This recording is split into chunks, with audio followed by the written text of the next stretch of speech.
Earth round. Alright, you guys... someone want to recap us, or does everyone remember? I wrote the recap down.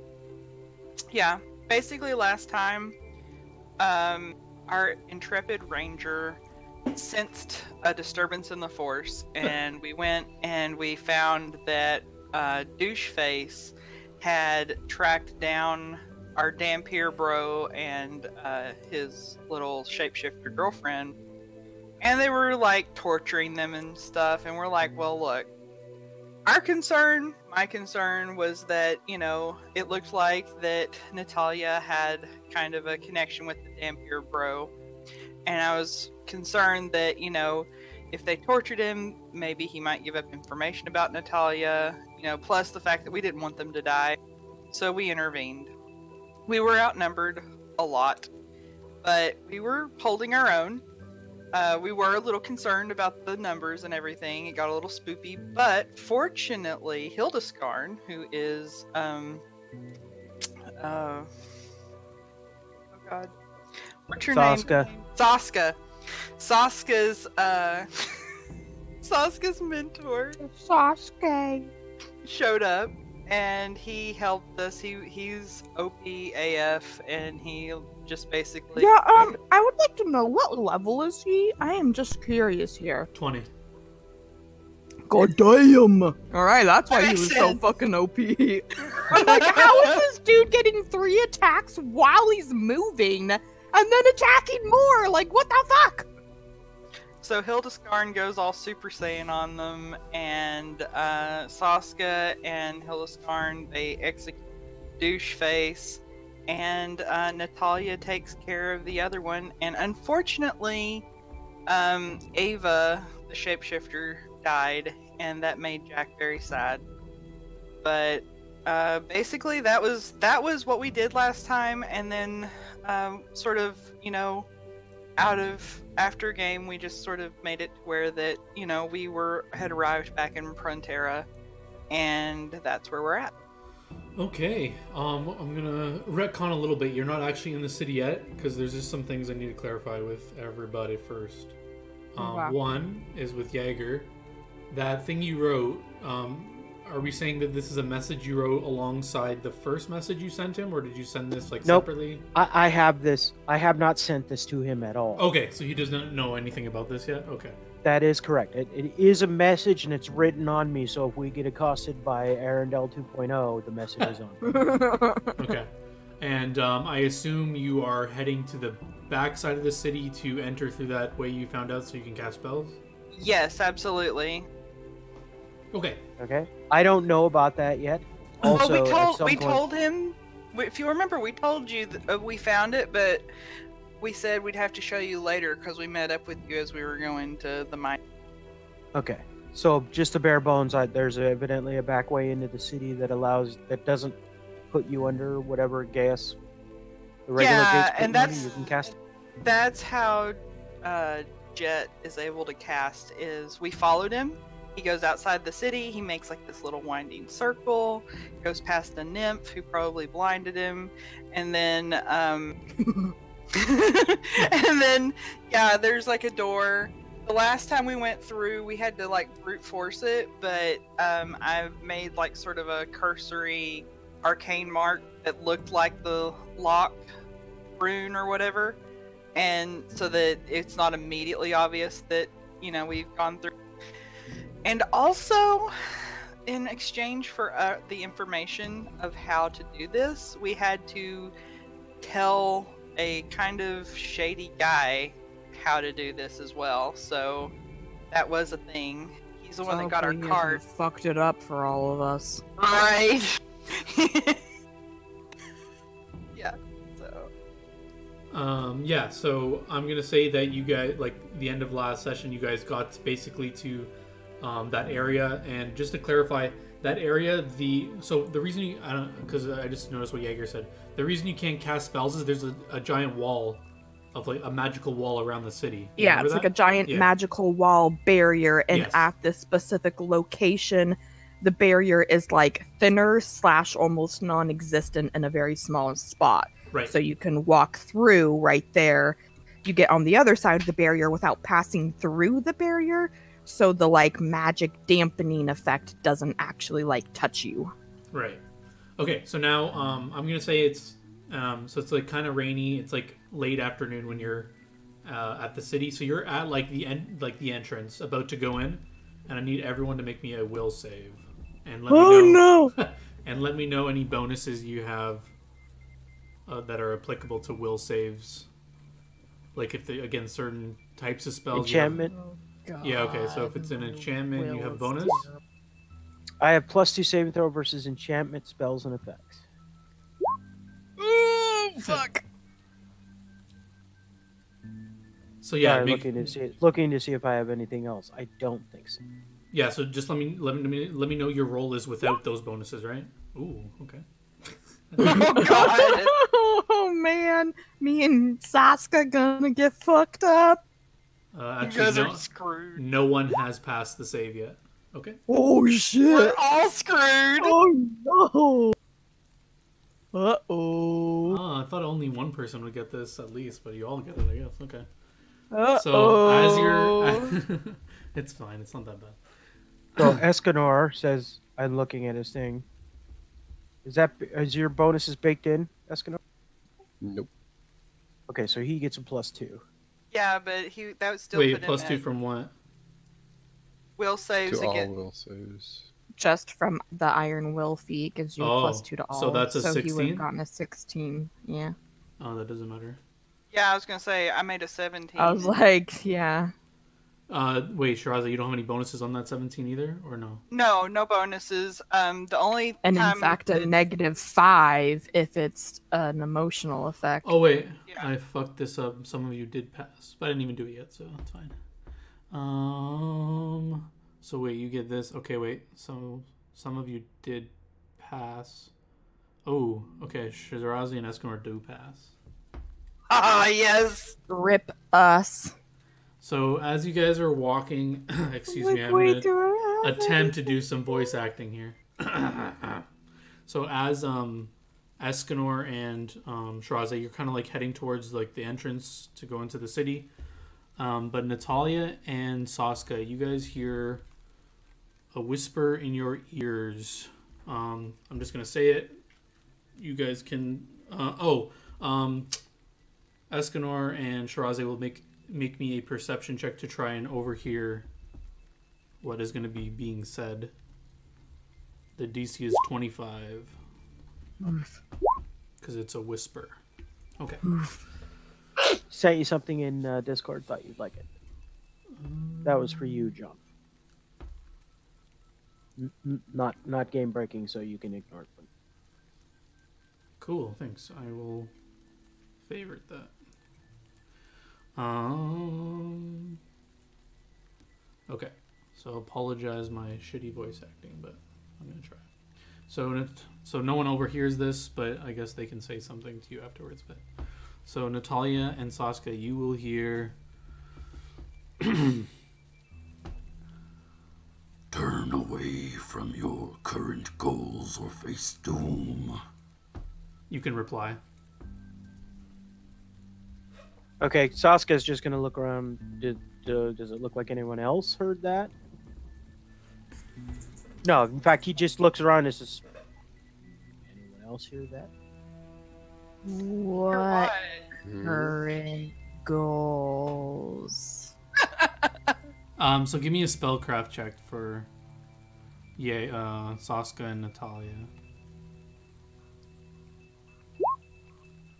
Oh, ew. Lame. You get the vague. I'll just say because Saska's had this done to him several times. This is clearly a message spell, so you can reply specifically to it. So yeah, you can just know that. So sorry, was that what you? I just wanted to say that before you said that thing you said. Are you specifically like replying to it with that? Yeah. You have meddled too far in my affairs. Jed, is that you? Who are Stop you? now, or forfeit your life. Who are you? Can you not guess? Nah, I'm dumb. I am the god of chaos. Arndel was my pawn. He was a fool, but useful. I will spare your lives if you stop meddling in my affairs.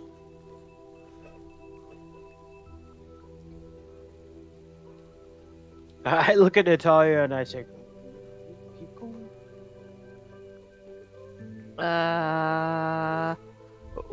Can you be more specific? What would you like me to stop doing? There's a pause. Saska almost chuckles. Looks like he wants to laugh. The clerics that serve me. Leave them be and stop meddling with what they're doing. I mean, I would love to do that, but they've kind of tried to kill people important to us, so that's gonna be a hard pass. You refuse a god? I honestly don't believe you're a god.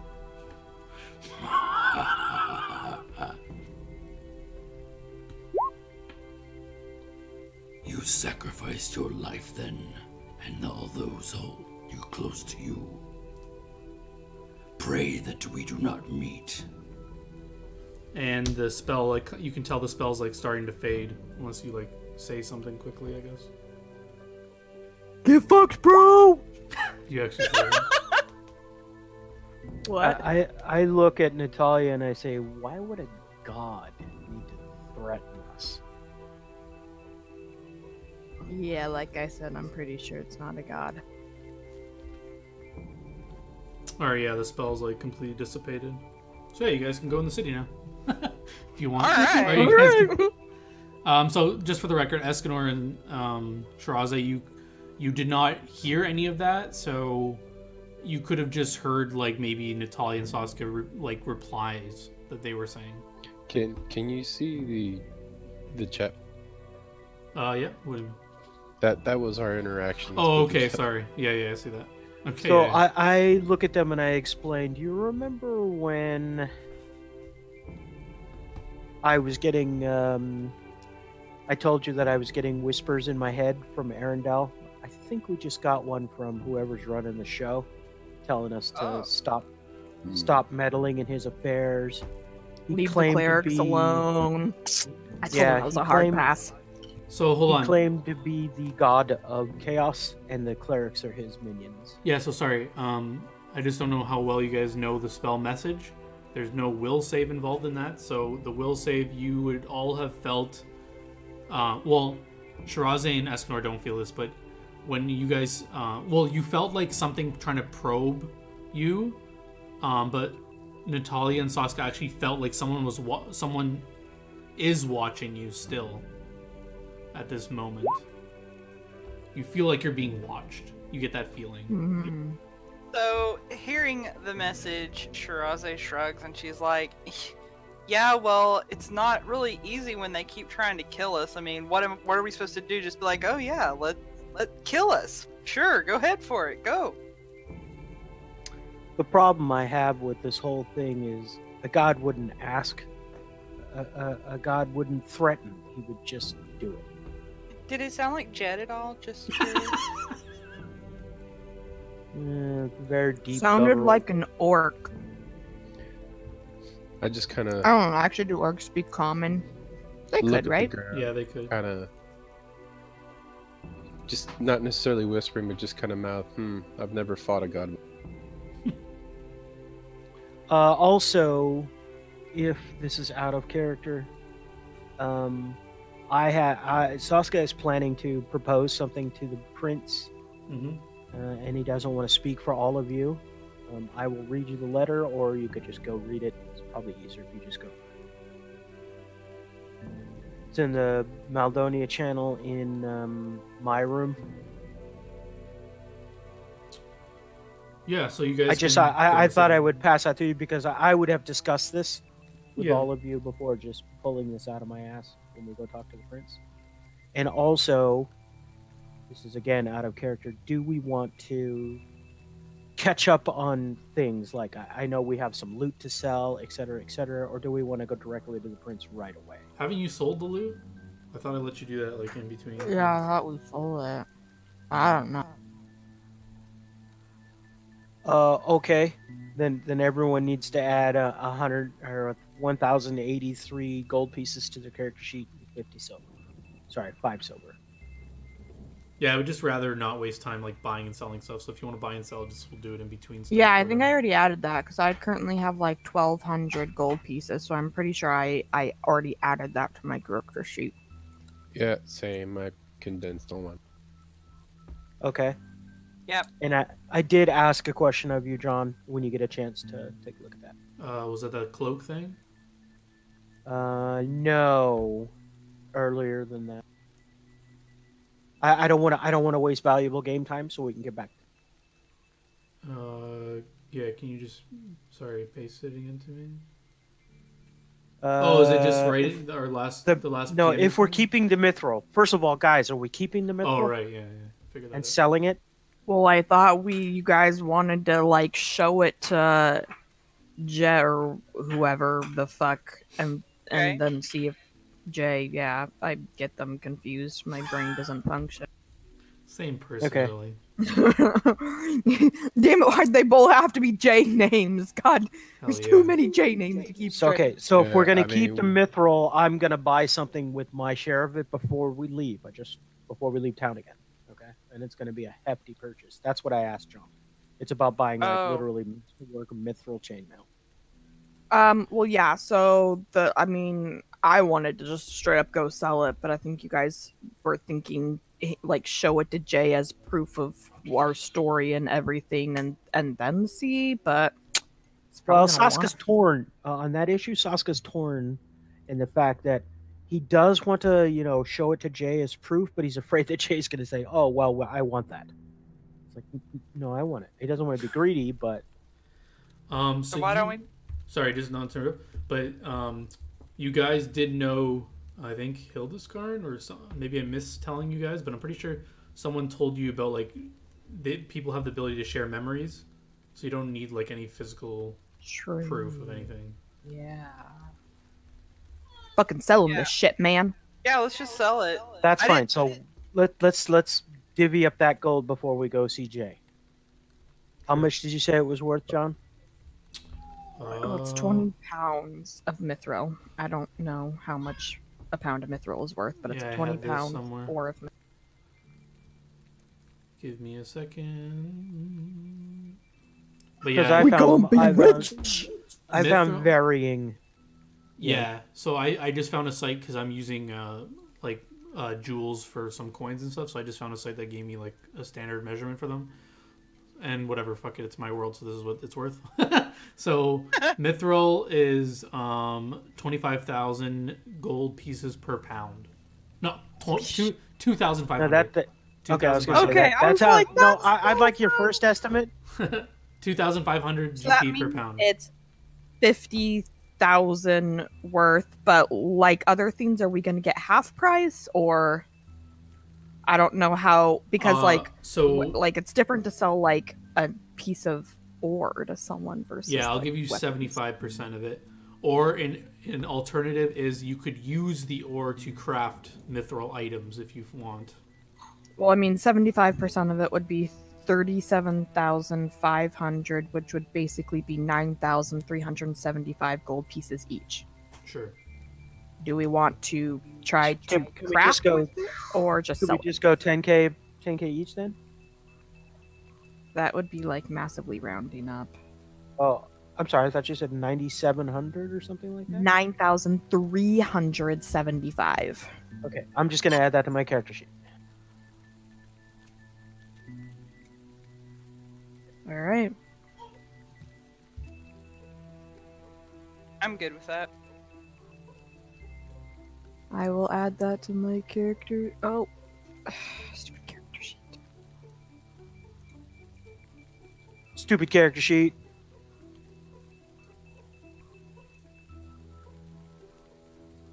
So then I think we should find lodging because You can't just like pull up to the gates of the castle and tell one of the guards, "Hey, keep an eye on Frank." Well, we were staying at that like shitty inn, right? Okay, as long as we've got a spot for all of our stuff. You know, I'm afraid of it getting stolen. We have a lot of. We could stay at a nicer inn since we have a little bit to spend. I don't know. Was this in shitty? Actually, I think I was old one getting you stayed something at? I Yeah. watched. It was shitty. It was okay. I was like, was it the shitty inn? Were we staying at a shitty inn, or am I getting confused with one of your D&D sessions I watched where you guys were at a shitty inn? So yeah, you guys can go find a nice inn if you want. Hey, let's just all go crash at Escanor's house. We could all go crash at Escanor's house, right? That's right. We have to take him home anyways. Yeah, the Papa Escanor. So do you Well- want to RP that? Papa Salazar. What if we take Escanor's dad home and ask them to watch our stuff while we go meet with? Okay, that sounds legit. That way we don't Also, have to... I have to say, your proposal, I don't know if I would want to go along with that. And here's my thoughts. I don't think we can for sure trust anyone at this point. And I would hate for us to sign up to be the hidden guard or whatever for someone who ends up being like hidden path for someone who ends up like basically being like, oh yeah, let's do that, and I'm gonna use you guys and have you go like deal with all of the people I want like dealt with, but then it turns out that like he's a bad guy. I mean, yes, we're kind of working for what, Jet, right? No, we're actually working Jay. with Jay. Jay. Okay, I'm sorry. I can't remember which is which. Literally have the hardest problems with this. I know we're like kind of working for Jay right now, but we also have the ability to like tell him, I don't agree with what you're asking us to do at the moment, so nah. But like if we become this like hidden path thing, we're kind of saying that like we're pretty much doing what you ask of us with little to no questions. I'm not going to say no questions, because obviously if he asked something terrible of us, we'd object. But I personally, in my character, would just have a little bit of issues with like agreeing to be this person's like secret assassins almost, without knowing if I can truly trust them. Fair.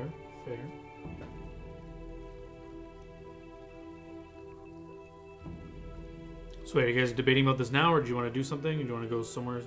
It's the late. So I afternoon guess right now. we'll go to Escanor's house first, if that's okay with Escanor. Yep, let's go. All right.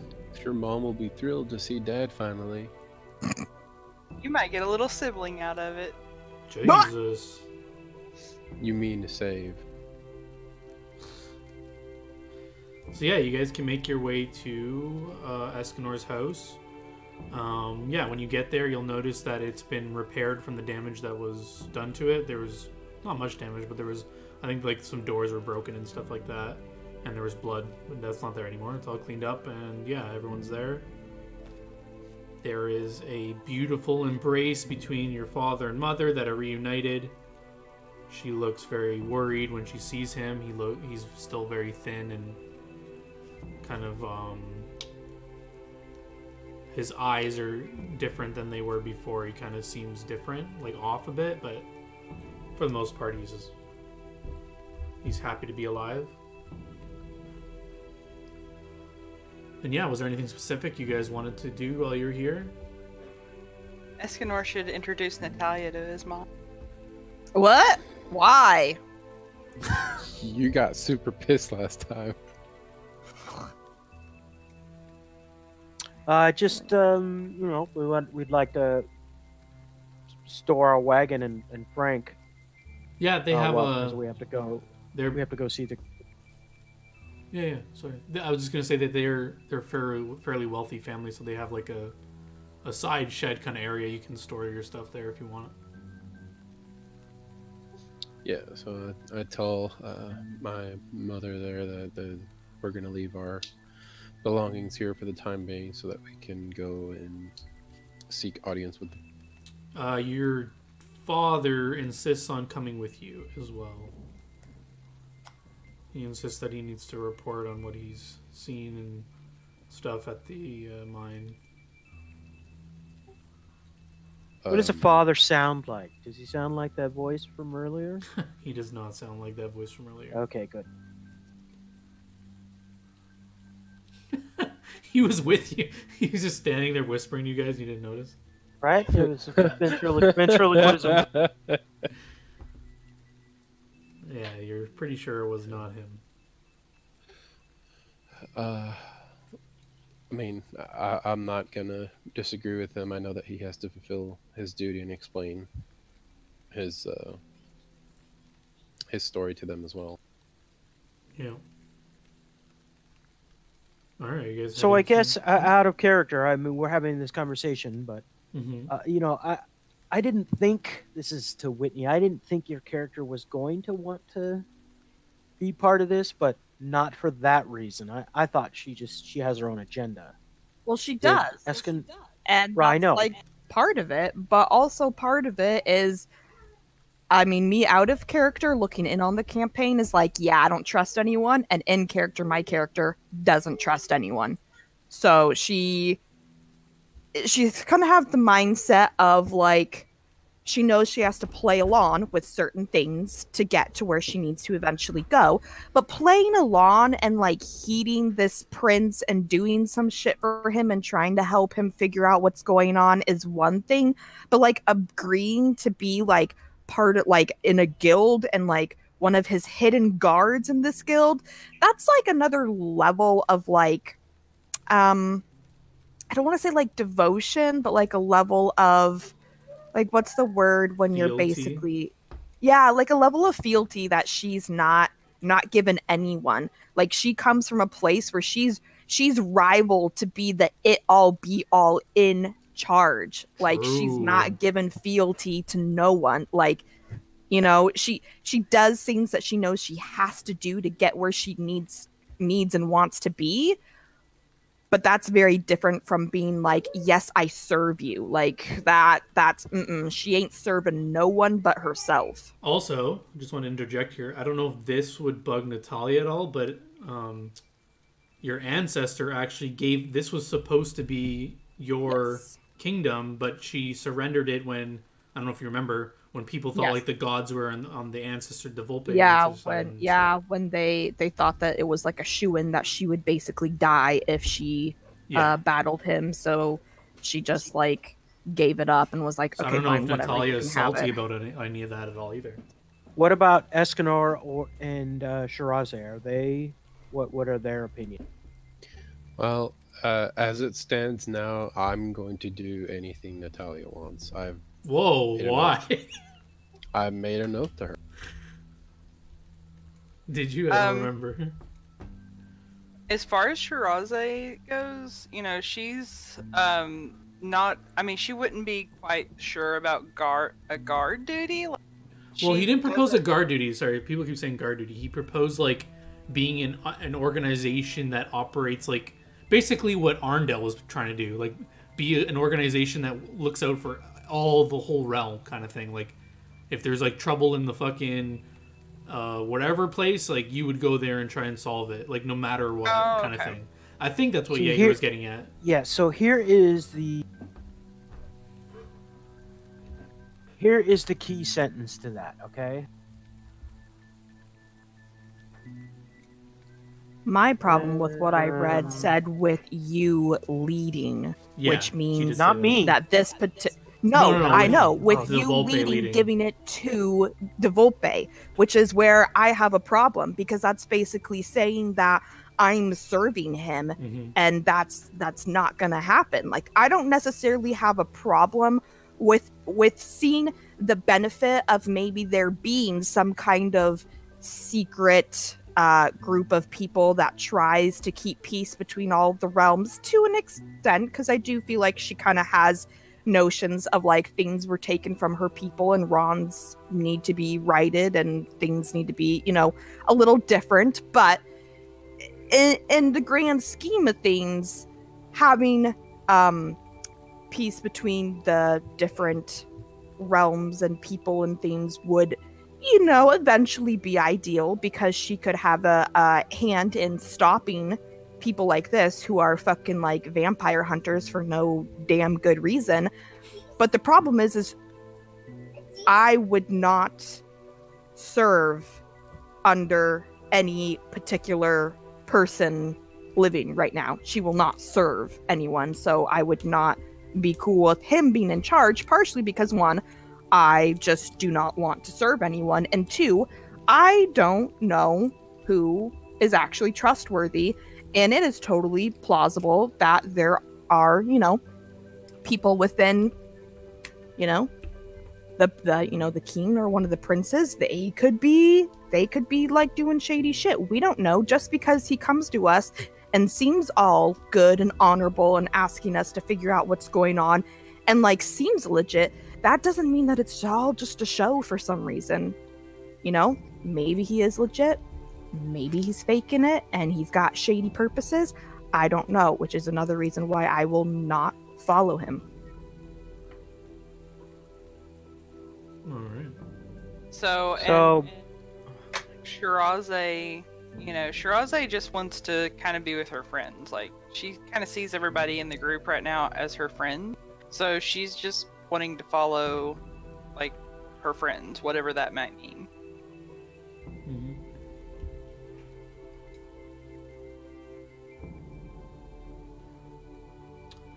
Sorry, I didn't want to interrupt, but while you were walking to Escanor's house, you still felt like someone was watching you, by the way. I don't know. Like, did you want me to tell you when that feeling goes away, or are you guys doing anything about this? So, is it just Natalia and Saska that feels this? Whoever failed their save feels like is there someone's any watching. check I can make, or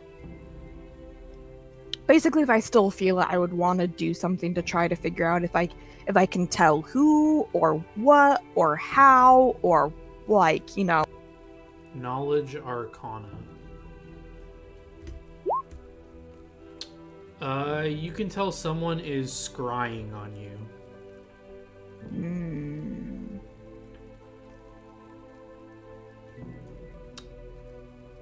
It's a safe assumption the person you spoke with had casted a scry spell and then perhaps a message spell through the scry. Okay. There's no way to... You would have to have, like, dispel magic to get rid of that, wouldn't you? I think there's a specific spell that's, like, prevents from scrying. I think Obscure Object works against it, too. Yeah, I don't think... You can't dispel magic on you, because it's not like it's like saying, like, can you dispel magic on, like, a fireball that's being cast on you? Not really. It's, like, already been casted on you, so, I mean... You would need, like, a specific spell I didn't know if there was, like, a way to, like, end it so that they...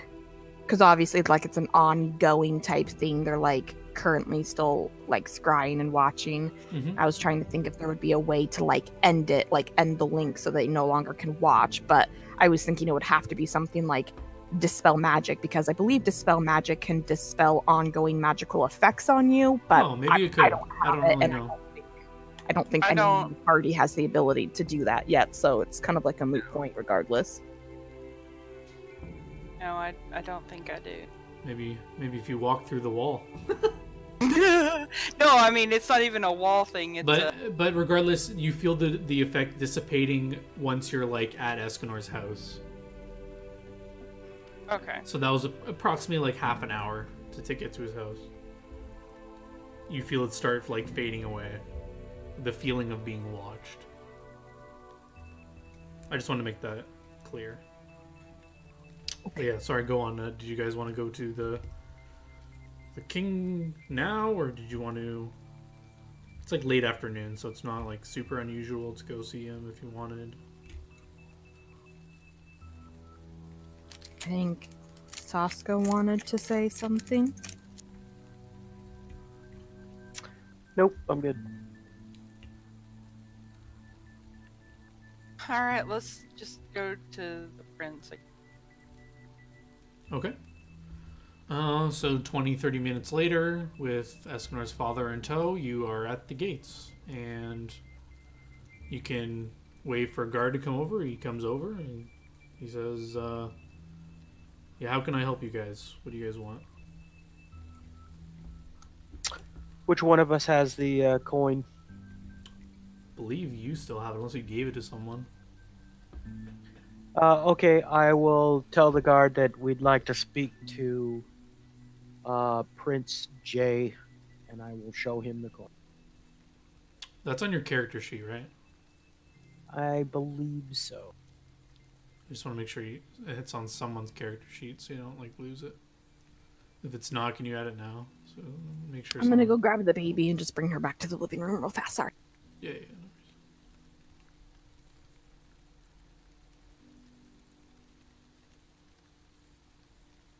Can I get a confirmation it is on someone's character sheet? Not on mine. Not on mine. I think it might be on the party sheet. Oh, let's see. Silver. No, I have a silver emblem. I have a ruby coin, so it's not on anyone's character sheet. All right, can you add it somewhere, please? Because, like, yeah, next time if it's not on a character sheet, you've lost it. I'm back. I'll come back. Okay. So please add it somewhere. Are you doing that, Saska?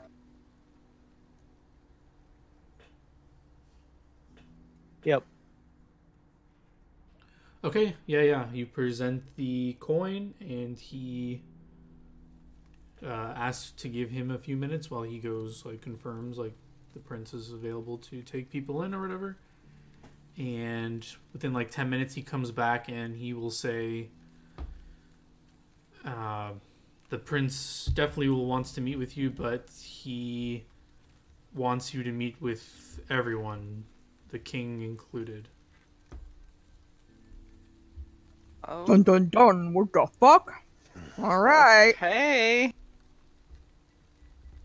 You guys cool with that? So yeah, he opens the gate up, and you guys can come in.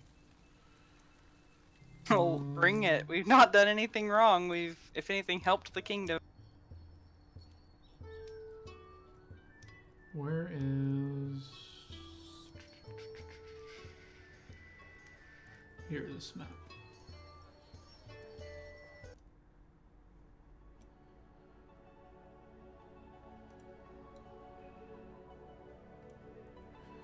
Oh, this guy's not there.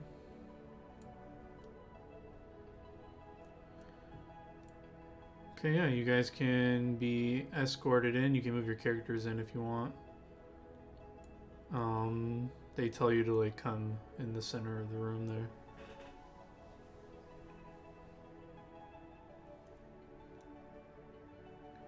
So yeah, when you guys get in there, the king, everyone's here, all these guards. You'll notice that the security has, I guess, tightened from the last time you've been here.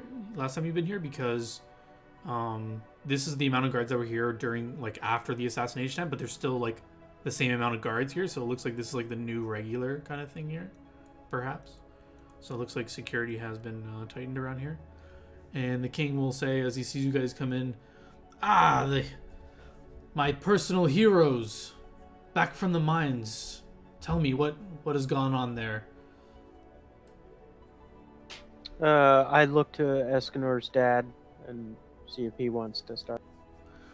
Yeah, so Escanor's dad will take the floor, and he will explain the atrocities that were done, that he was tortured, captured, all the dwarves have been murdered, and there isn't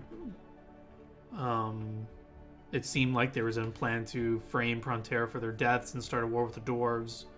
So yeah, he's going on about this, I don't know, let's say he's talking for a good, like, 10 minutes straight. Okay. Unless you. So I am specifically not paying attention to what he's saying. I'm Okay. looking around at all the guards, Okay. specifically the paladins. Just because there's still a couple paladins out there that we think are being impersonated. So I'm Okay. looking for anyone who's making any kind of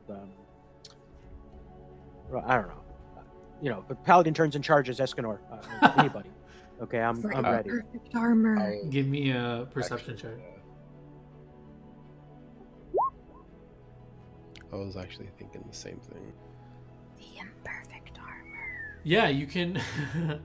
All their armors look brand new, no scratch, like normal wear and tear, like scratches here and there, but they don't look as damaged as if you're looking for those impersonated people that had the 2 sets of armor. Definitely, there's no like gashes in any of their armors from like swords or anything, or axes or anything like that. But yeah, none of them look to be like worried or like sweating when he's talking about any of this. Unless are you looking at anything specific? Like no one's making any aggressive moves to you guys or anything like that. Does that satisfy Nope. your? Nothing specific. Okay. Oh yeah. They were making a heart in the room. Does kind of look like a heart. Totally, that was the purpose. So yeah, after he finishes his story, the king. All right. looks- Well, Oh, I am suspicious of this guy because he's not he's not standing in the right place. Sure. He doesn't make the heart. Okay. Very nice. Are you proud of yourself? Yeah. Okay. So, yeah, so he finishes the story, and then the king looks kind of troubled, but not surprised, because you've reported this to Jane, and presumably the king knows about this, but he just wanted to hear it firsthand kind of thing. And then the king says, "Not that I don't believe you, but I would like to confirm your stories with your thoughts." And he motions for Jet to stand forward. And your father agrees, and Jet begins casting a spell. Do any of you do anything specifically? It's spellcraft if you just want to determine what they're casting, right? I believe so. I just want to make sure that he's casting what, like, nothing else. He ain't, like, casting a fireball at us or something. Yeah, you guys know that he is casting the spell Seek Thoughts. Detect Thought's bigger brother. Mm-hmm. And what exactly does Seek Thought do? I'm gonna put it in the chat after I Okay. unhide his rolls.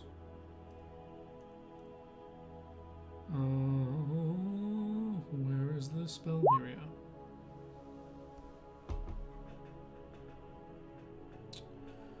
Are any of you resisting this? Because you are in the AoE of it. Is there like a partial resist? Why you Like- want to like just submit specific thoughts? So you know how like you said that I forget one of the people that we detected this or that like Shirazi did this on was trying to like semi-resist it just to like kind of control the thoughts they got to see. I would like try to attempt to do the same thing. Like I'm not trying to like full on resist the spell from happening and affecting me, just like have enough resist to if all of a sudden he tried to shift to something I didn't want him to see to be able to like stop it. Sure. Roll a will save to see if you can do that. Yeah, I probably won't even be able to. My will is terrible. Ooh. Yeah, so Just the DC a, was 20 to completely negate it, so I'll say with 19 you can like cloud Control your it thoughts a little bit. Yeah. Yeah. I So just I wanna- would pretty much just like But he can still read I'm your just mind. get- yeah, he can still read it. I would just cloud anything to do with like 1, how we entered the city, 2, anything involving me being a dampier. That's the That's the pertinent part I'm getting from that spell. Seek Thoughts does not let you read actual surface thoughts, only if a given creature is thinking about the topic you are concentrating. Right. So yeah, I was wondering if any of you were going to read the actual thing. So basically, the way it works is you're supposed to ask questions, and you obviously would reveal those in your thoughts, and that's how he's going to like get the answers. So like with your, if any of you want to like try to resist giving the answer that you think your character would immediately think of, and perhaps like a more like, you still have to give that thought, but like maybe you can muddle it with a little bit of gray area here and there. You can make a will save to try and do that. Which is exactly what I'm trying to do. I just want to have like the slightest bit of control to, like, if he like were to come up to me and be like, you know, like, what race are you? Obviously my mind is instantly going to be like, Dampier, but like Dampiers are technically like otherworldly humans, so I would want to just like muddle it, like it'd be like human, you know. So like your like first instant thing isn't what they see. You have like just a little bit of control. Okay, is anyone else trying to do like a Natalia style resist, or? I think I will, just in case I'm thinking of casting anything. Okay. Like, I guess in case his questions bring up something that make me think about casting. Not resisting, just thinking very loudly in my head how I'm tired of the mistrust the kingdom has on us, considering we just did a favor. Well, to be clear, Jed is casting this specifically on your dad. You're just in the AoE. So, I mean, like, while he's asking questions, he'll be able to... I understand that, but again, because it is my father, one, a supposed and trusted advisor for the royal family. You know, I don't know that I'm in the AoE, but, you know, here again is Jet searching through thought. Yep. And we don't quite trust him. True. Okay, yeah. No one else is resisting at all. So then, yeah. So the questions he specifically. How long does this spell last? He's got up to 1 minute per level. So, I mean, you guys could. So 5 minutes, 6 minutes, 7 minutes. I'm not gonna tell 20 you. 20 minutes. I'll just say I'll give you a range of how long this is lasting. So it's anywhere between 8 and 15 minutes this spell's lasting. So he's casting this, and he starts asking who are you? Just to, like, get, like, it seems like he's just trying to like tune his spell to make sure it's like working kind of like so yeah, he just asks him like, what is your name? What is your position? Blah blah blah. So then he gets to the mine and he says like, what happened at the mine? How many people, whatever, did you see there? What happened at the mine, huh? So yeah, the Escanor's father is just responding like basically with a similar story to what he just said, and Jet's just like nodding, and he's also kind of like glancing at all of you. So when he asked what happened in the mine, he asked, I guess more specifically, just think of what you would think of. Actually, try not to meta. So like he says like, what happened at the mine? What would be like your thoughts that rise to your head? Just like a quick thing. I would be immediately thinking of Natalia almost dying and feeling helpless that we were outnumbered. I would be thinking of the battle. Okay. I'm just gonna think of lots of dead dwarves. Found a really yucky orc, nasty boy, almost died, saved Escanor's father. I would just be putting off a lot of anger because I was very angry while we were. Okay. Yeah, you do have your weapons, by the way. Sasuke, your thoughts? Oof. Just like a quick it's surface level, so like just like quick like a splash of it. Like if you're thinking of like something like what a strongest feeling of that whole ordeal kind of thing, maybe. The fact that all the dwarves there were my friends, and that the orc wizard. Was he an orc wizard? Was He was he a human wizard. Barbarian. Barbarian Oh yeah, orc. the Yeah, wizard was human. The and barbarian orc didn't was a bother me so barbarian. much as the fact that the wizard made me angry, and I basically he surrendered, and I kind of killed him in anger. Does the fact that you found that coin in their possession pop up at all, or no? Yeah, I'm not gonna hide that. I'm not gonna hide that. So Okay. I'm gonna end up telling them about that anyways. But no, probably that the strongest thought is a little bit of guilt because I killed that guy when he had basically surrendered, and that Shiraze kind of said, he surrendered, and that I said to her, there were 40 dwarves in this. In fact, I probably have a thought of me saying that to her in anger. There were 40 dwarves in this mining town, and they were all my friends. Okay. It was almost like I guess you would describe it as a towering rage. I was really angry at that point. Okay. Yeah, so he will... what kind of other question would he want to know? So yeah, that kind of covers it. So he asked, like, what happened at the mine. He kind of gets the gist of it. Then he will turn to the rest of you and say, have any of you heard about casting spells in the city? I've noticed some things going on, and I want to know if any of you know anything about it. You mean like when you shot missiles in the courtyard? Yes, but yeah, only... that's going to be pretty difficult for me not to think about the fact that they just told me that, there's a secret way into the city. So This is why you weren't supposed to tell John. You gave him the idea. Maybe. Okay, yeah, so I'm guessing, like, you guys can't hide that unless you... I'll let you make another will save, because this was a very different line of questioning, if you want to resist. Is this something that they would have told me, hey, we need to keep this secret? Yeah. Duh. So yeah, I'll say for this specific question, if you can beat, like, if you can get close to 20, so I'll let 18, you can kind of fudge the facts. Okay, Sasuke, you can resist it completely? No, sorry, that's perception. the wrong roll. Okay, yeah, sorry. Oof. Yeah, you can't hide that at all. So I'm totally probably thinking I am not supposed to think about the fact that we found a way into the city. Shit. Do any of you else want to resist? You don't know he failed.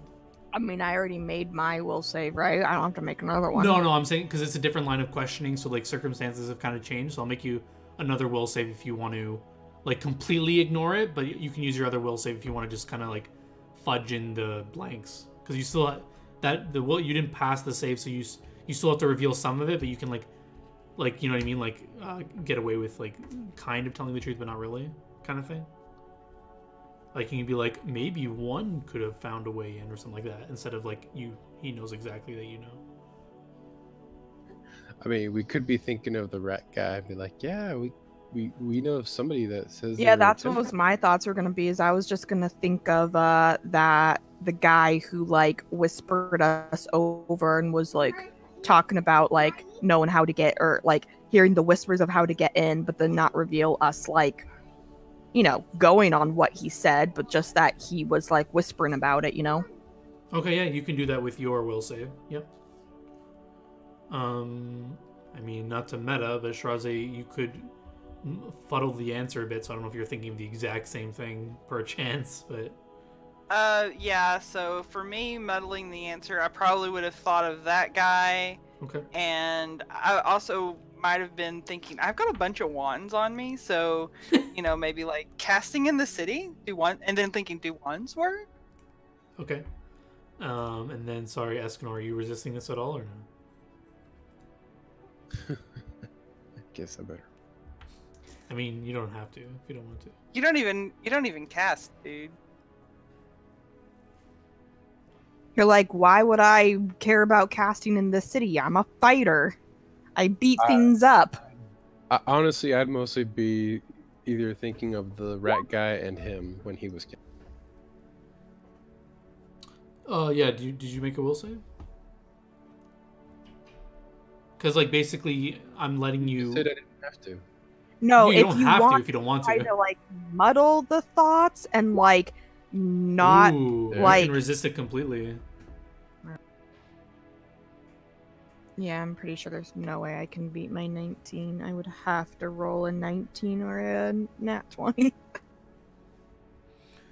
Okay, yeah. So he kind of glances through everyone and then stops at Saska for a little bit and then goes through everyone and then stops and then says to the king, it's what they say is true. There's been atrocities committed at the mines, and it's a good thing we send Hildescon in advance to the Ice Crown Mountains to smooth things over. Hopefully he can do his job.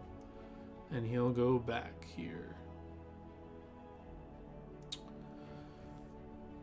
Yeah, the king thanks you all for your service and motions for one of the guards to come forward. And the king says, which one of you is the leader again?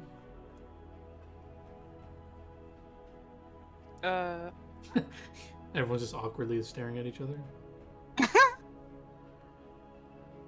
I mean, I'm not saying anything only because the only person that said anything about considering me as the leader was Saska. But clearly, yeah, I'll just take this as you all awkwardly don't answer right away. So then the guard will just automatically go to Escanor and hand him a heavy pouch.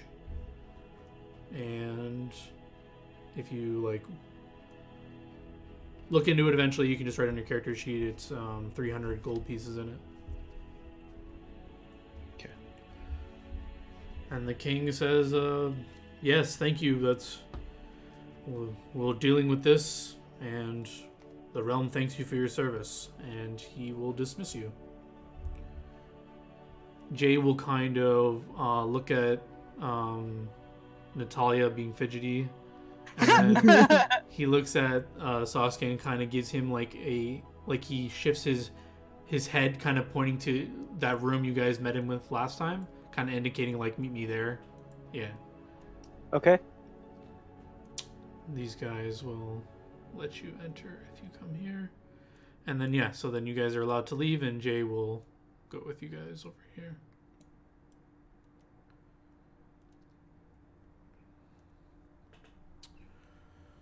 So yeah, as you guys come in and he follows you in, he closes the door and he says, sorry about all that, but the king needed a full report, and oh, by the way, Escanor's father leaves, so he just like says he'll see you guys later and goes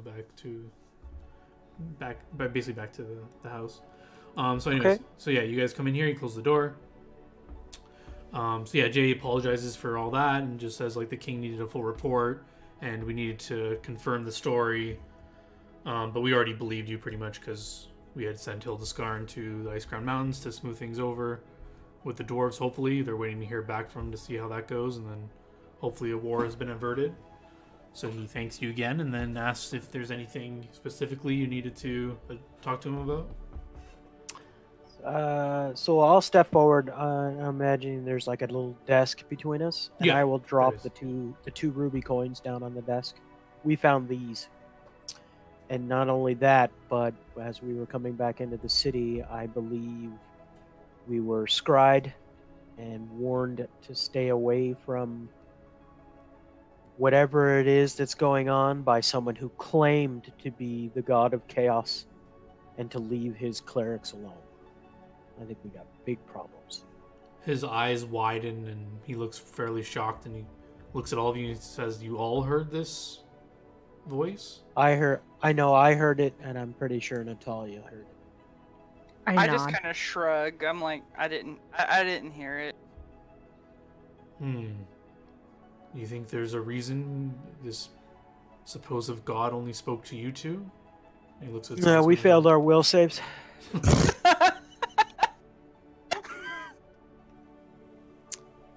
Honestly, my lord, I do not know.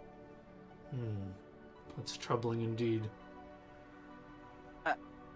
Honestly, the communication sounds a lot like what Sasuke described how Arendelle used to talk. Oh, that's another thing. He mentioned the fact that Arendelle was in his employ. I basically explained to him everything that happened in a little bit more detail, like the fact that Arendelle hired me to do this, and he was supposedly concerned about the Elven Kingdom and the Elven nobles, so maybe something's happening with them too. Turns out he was I tell him pretty much an edited version of everything. I try not to give away anything. Like, I don't tell him that Natalia bit some guy's neck. that thing. Yeah, so he... I don't really mention Rian Wei-Su or whatever his name is. Rian Wei-Su. Rian Wei-Su, yeah. Yeah, Rian Wei-Su, that's it. Do you bring up this hidden path business at all? I don't think anyone else is really interested in that, so I'll just say that, if possible, I'd like to speak with him later. Okay. So yeah, looks very troubled, and he's just kind of silent for a while, looking at you all, and then he says, This is a lot bigger than I thought it was. It seems like all manners of chaos are being thrown at us. And now someone claims to be a god of chaos that speaks to only you two. I find it very strange. I've heard and I also tell him that I believe that while I might be uninformed because, I've really been part of the human society for too long. I think the city of Murok is involved. Yes, I was going to say I highly doubt this being that spoke to you was a god, because there have been few stories of people claiming to have heard the voice of a god, and very rarely is it ever true. That occurred to me as well. Why would a god need to use simple parlor tricks? Exactly. If a god wanted something to happen, it would just happen. He wouldn't need to speak so plainly with you. But yes, although my brother was rash when he accused Murok of doing something, these coins, I've gotten minor research back, and they are, and I don't know how much, if any research you've done on them, but they are the symbol of an organization calling themselves the Black Hand. So they originate in Morok, and yes, there is definitely a part to play in all this, but I don't know what. But this is getting too large of a scale, so if you're not interested in pursuing this, I understand. But there is other things going on in the realm that... About that. Then I'll pull out the piece of paper and hand it to him. I don't believe my companions are interested in this, but I am. And I'll let him read it. Yeah, so he takes a few minutes to read it, and he looks up and he says, Sasuke, you might be a mind reader. I was thinking something similar. Although not so simple.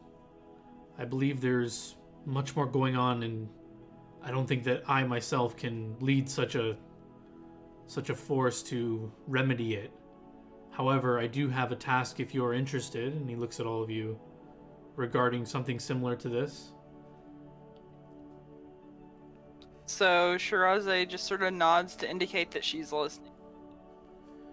I would ask that you help form this organization by going to each of the main cities and having the respected royal families agree to assign a member to sort of a council that would run this organization that the people that join this would report to. So all nations are invested in a joint effort to solve what's going on.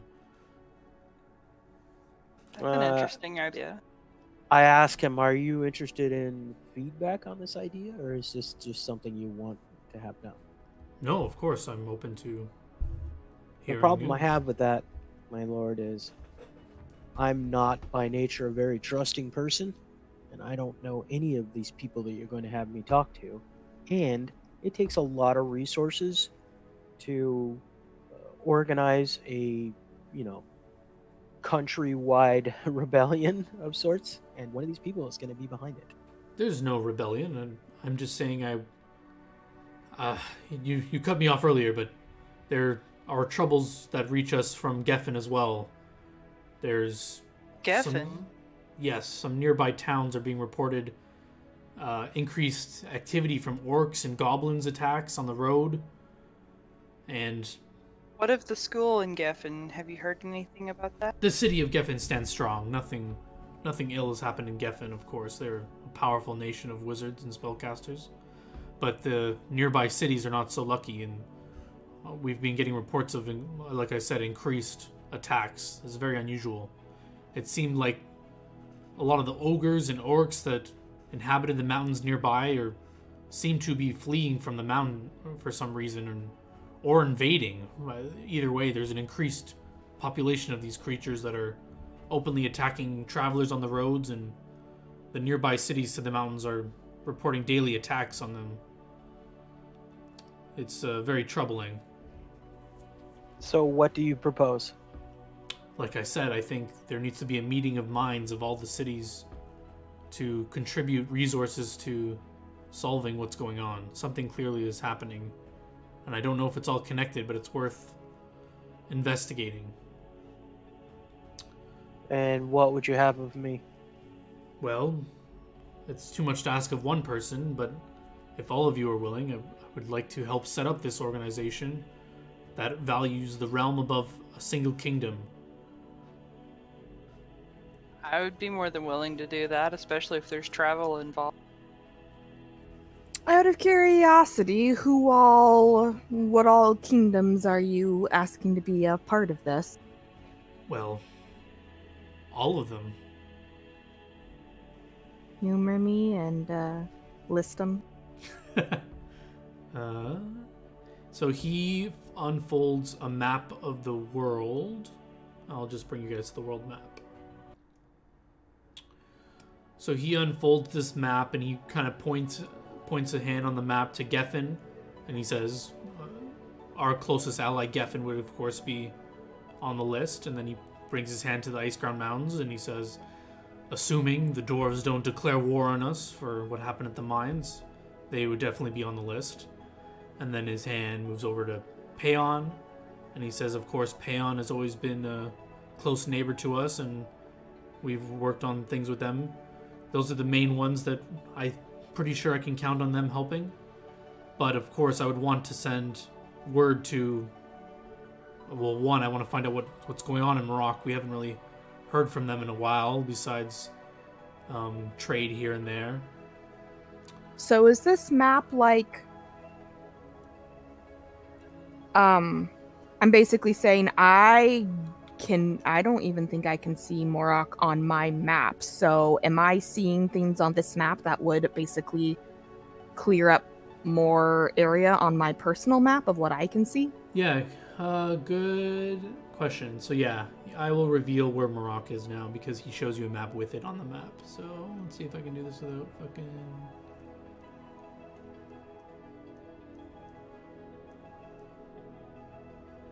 Can you guys see a new section revealed? Yeah. So yeah, he shows you a map that's kind of updated and shows that. Okay, And go on. And I look at so when you say humor me and tell blah blah, that was out of character. Just curious. No, that was in character. Okay. I ask him. You know, my lord, there are more peoples to be considered. What of the elves? I was gonna realized say, that. I don't know if he was done with Morocco. I just done at. No, yeah, like, he was when done. He said Morocco. Oh, okay. Yeah, he. And I say, what of the elves? Of course, I would value the elves' input on this, but they have closed themselves off from all humans.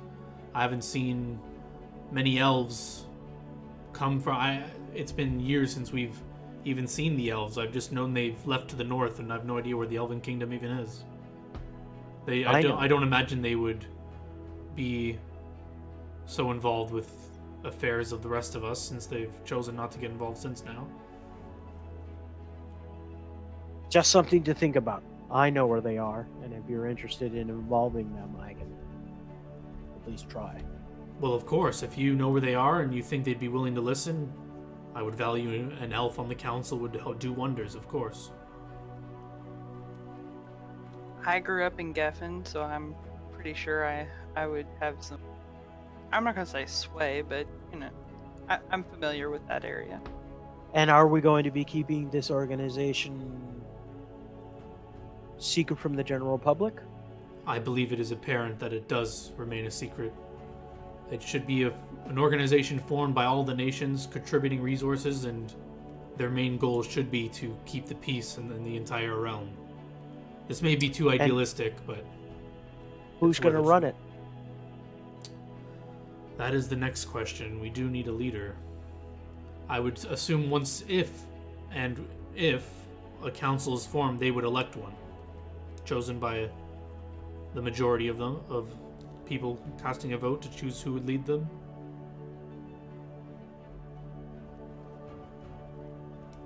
And what would be the next step? That is a tough one indeed. Well, there's several things to consider here. First of all, would all of you want to take part in this organization? Or are you just simply interested in setting it up? I would take part in this, I believe.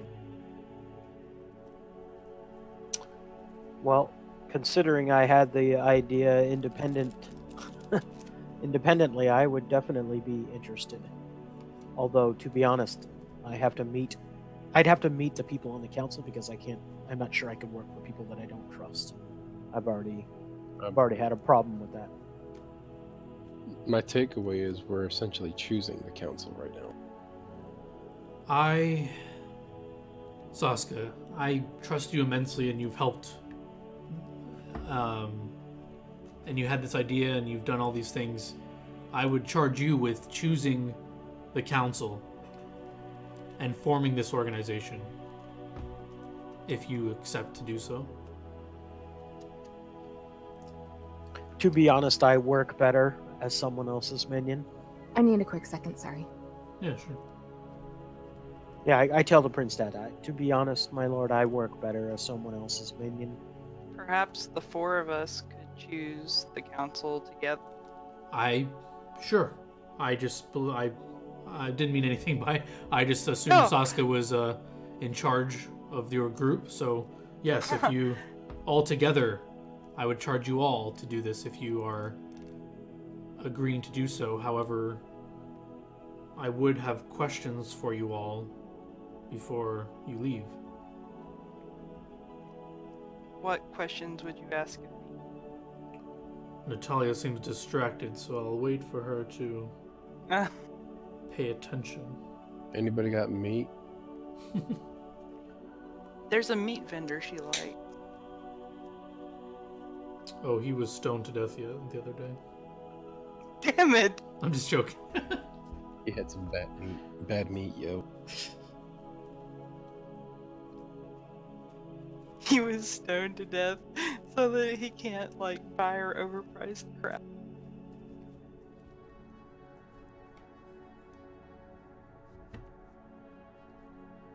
Okay, I'm sorry. I'm back. It's all good. Welcome back. So yeah, Kid was getting fussy, so I was trying to get her situated Yeah, no problem. with some food.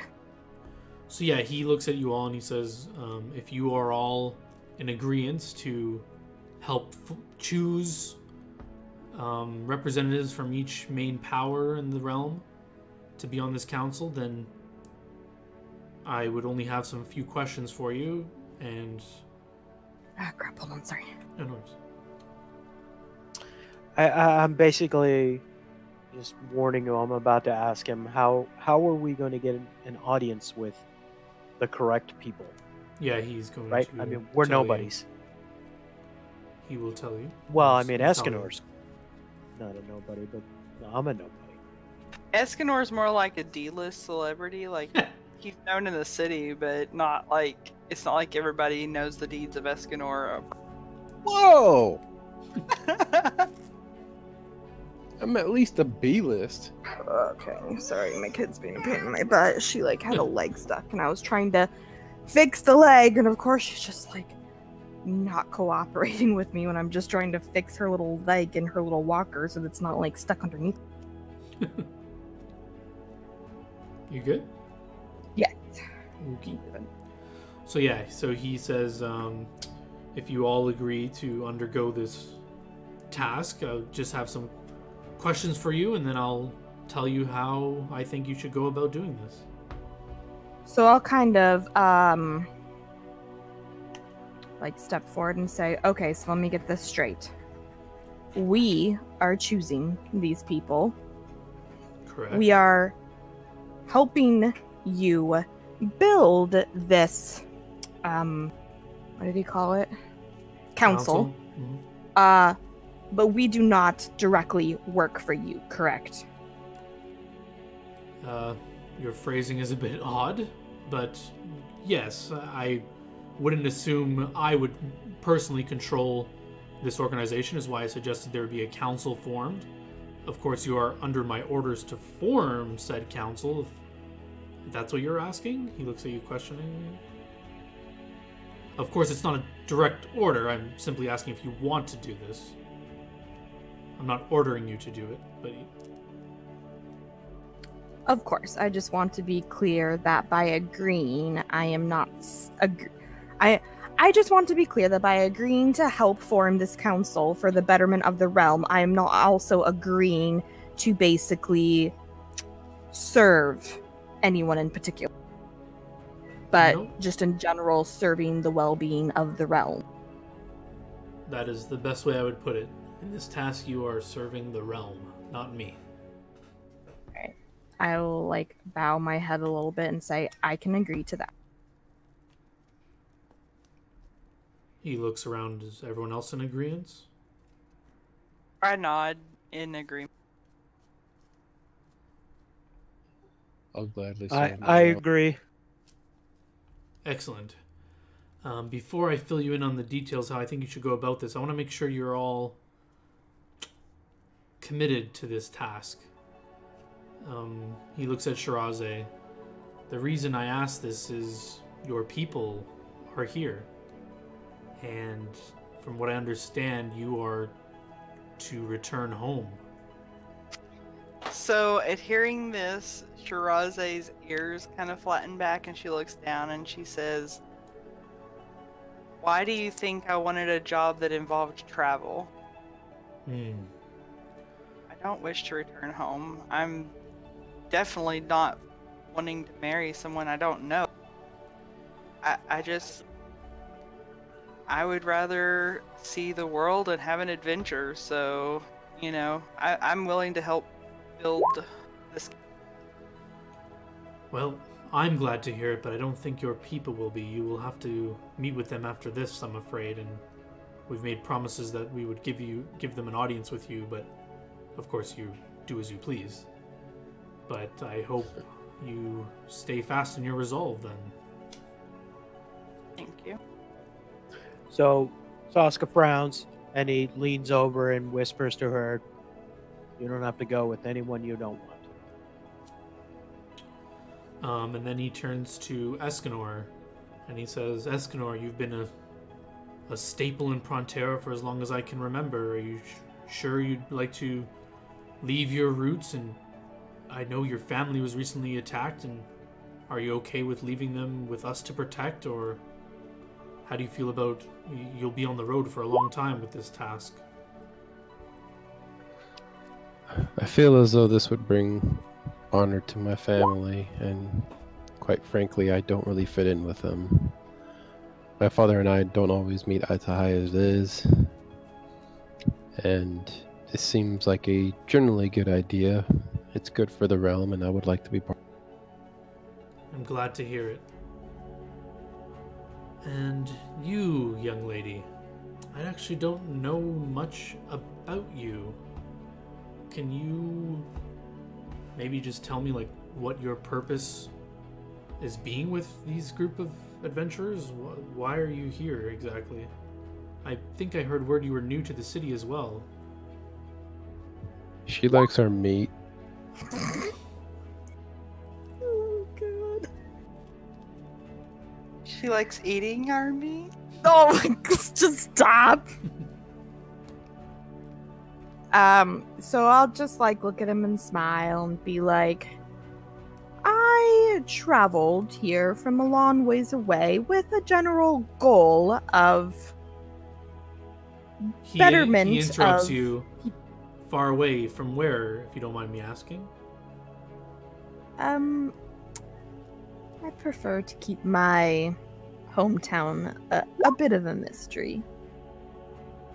He kind of has a slight frown at that, but he lets you continue. So I just say I'm just here trying to help make the world a better place. Quite vague? You don't have anything tying you down or preventing you from traveling a long time? Or... Nope, nothing tying me down. I obviously have goals and things I aspire to do, but I have plenty of time to achieve.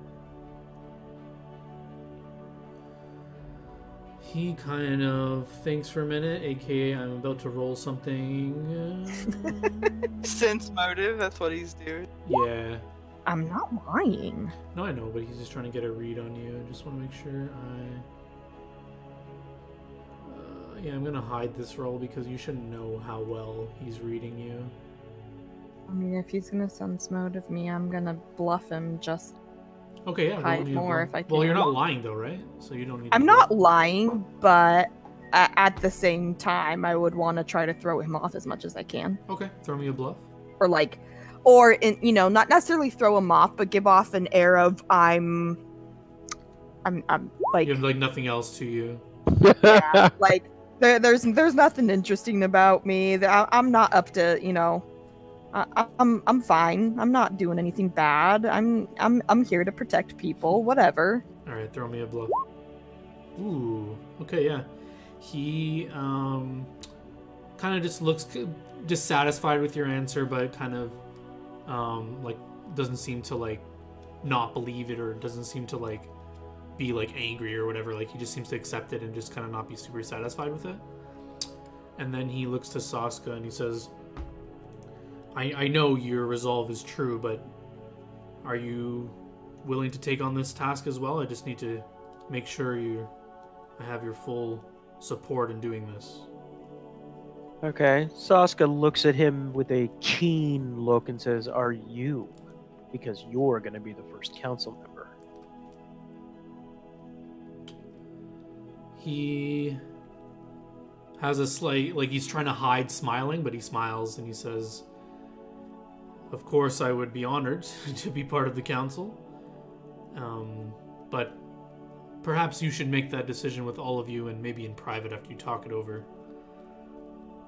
I would actually like to hear your nomination from Pantera's person on the council after you've spoken to a few other cities and make your way back here, perhaps. But Fair speaking enough. of speaking to the other cities, it will be, of course, hard to do so, to earn an audience with the royal families without them knowing who you are.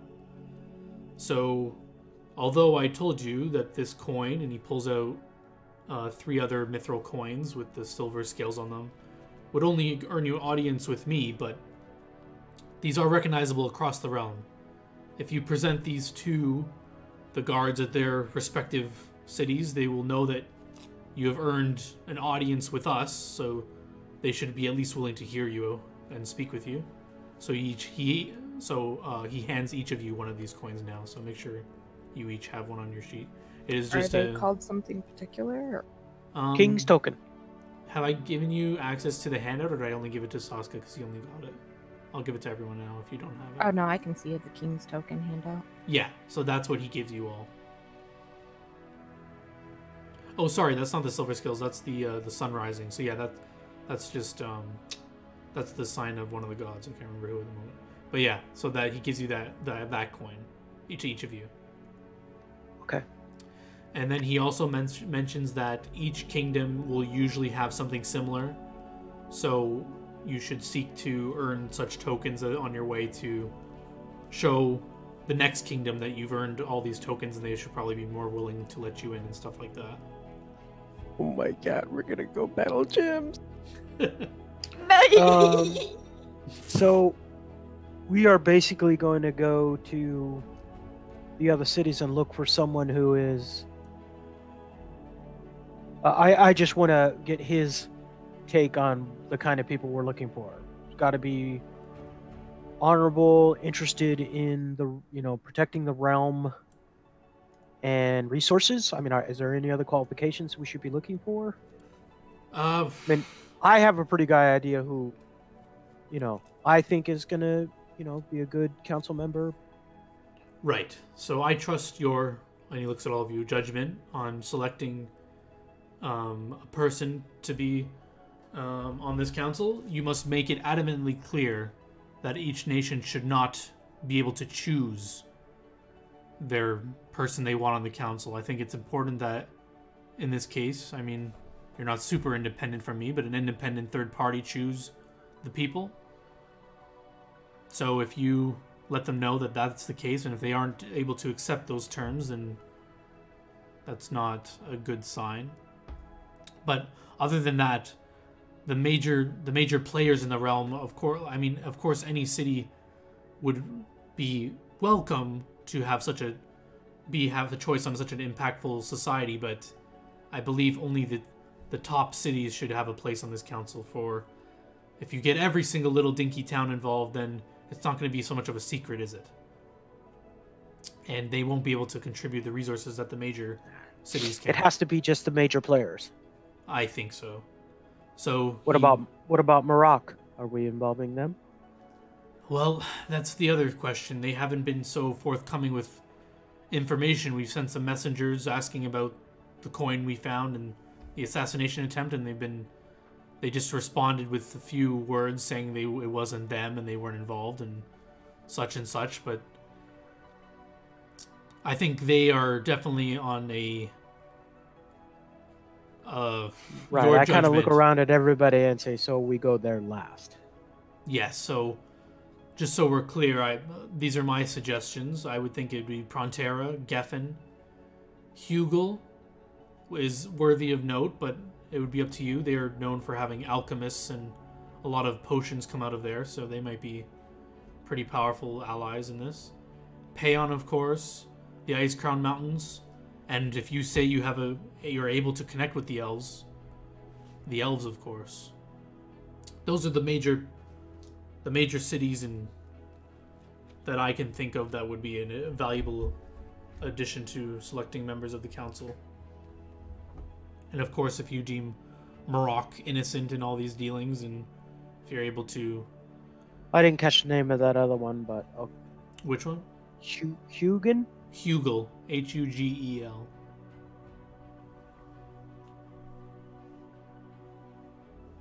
Okay.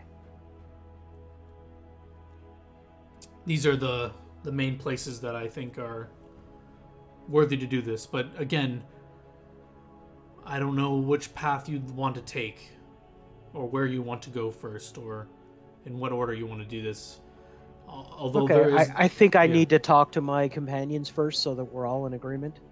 Of course. I don't want to make any decisions that I shouldn't make. I would just like to remind you and warn you of the path towards Geffen. There are reports of increased attacks on those roads, so be wary if you plan to travel there. You should probably go there first. I would suggest it. And then, yeah, he will actually leave this room and leave you guys to be talking private. So Sasa's just going to look around and say, thoughts?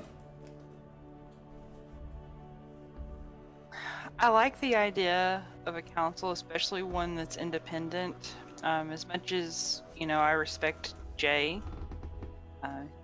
He's very cute. I don't think we should have any politicians. We don't want people just doing things in the interest of their own company or their own country. We want them to do what's in the best interest of the realm. I'm sorry, you said Agreed. you didn't think that we should include Jay? I was saying I was just saying I don't think he should be on the council. I personally don't think that we should have politicians on the council. Okay. I kind of have to agree if we're expecting that the nobles from other towns let us choose and then they see that we've chosen a royal from Prontera, that they're going to want to choose somebody from their league. It'll cause roadblocks. I'm suggesting we work with Jay. I'm just saying that, he's also been named the heir to the throne, so eventually he'll be, full-time king. Well, I kind of disagree. I think he should be on the council because he's basically been the only person so far that we've met in this game that has been concerned with the actual realm. Okay. Is this all a game to you, Sasuke?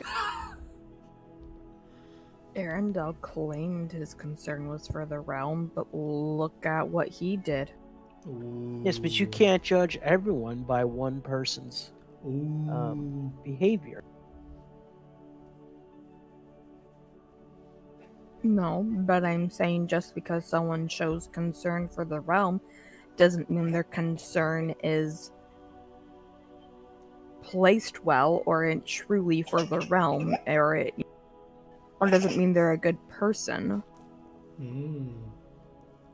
I think that the idea for this sort of an organization is a wonderful one, and clearly both you and Jay know that we need it. I'm just my only caution is I don't want to make this political. I would think that we would get more done if we put the realm over any individual interest.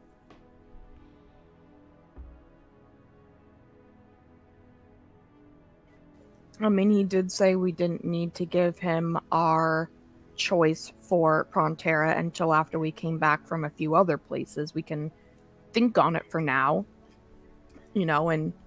and mull over who we feel is the best candidate. But, if we choose one person who's basically heir to be king, they're going to want all the rulers to be on this council. So either we need to decide, is it no politics or all rulers? Because it's going to be one of the two.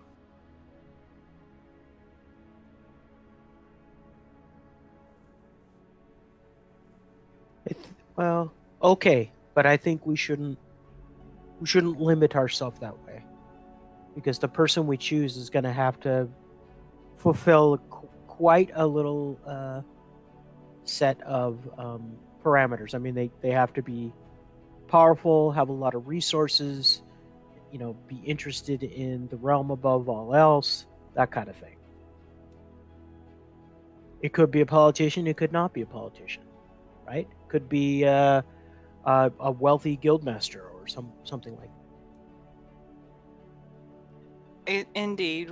Why don't we table the discussion on who we name for Prontera until after we've kind of gotten a better idea of who we can expect? Okay. But everyone is down to basically go traveling around the realm looking for people to put on this council, while at the same time, because we still have to deal with the fact that there is someone trying to stir up a lot of trouble and they've already targeted it. So Shiraze kind of, her ears twitch and she's like, I'm down, but I've got to deal with something. Well, we're all in this together, so you need to deal with something, we all need to deal with something. I just hope my parents aren't among this delegation. Kids gotta grow up sometime. You need to stand up to them, stand up to them. Perhaps I can borrow some of your courage. My shield's name is Courage. You want to borrow it? I don't wish to bash my parents' heads in Escanor, but thank you. So yeah, whenever you guys want, you have to go get Jay again, if you or whatever, like because the door's closed and stuff. Oh, he's still around. Oh, he heard us talking smack. I'm just kidding. Right? He's on the other side of the door listening. Okay, so I'll open the door and, of course, let him back into his own room. And say, we're done here. We're going to go and basically prepare for our trip. Can you flip us back to the map screen real fast? I just need to Sure. look at a name.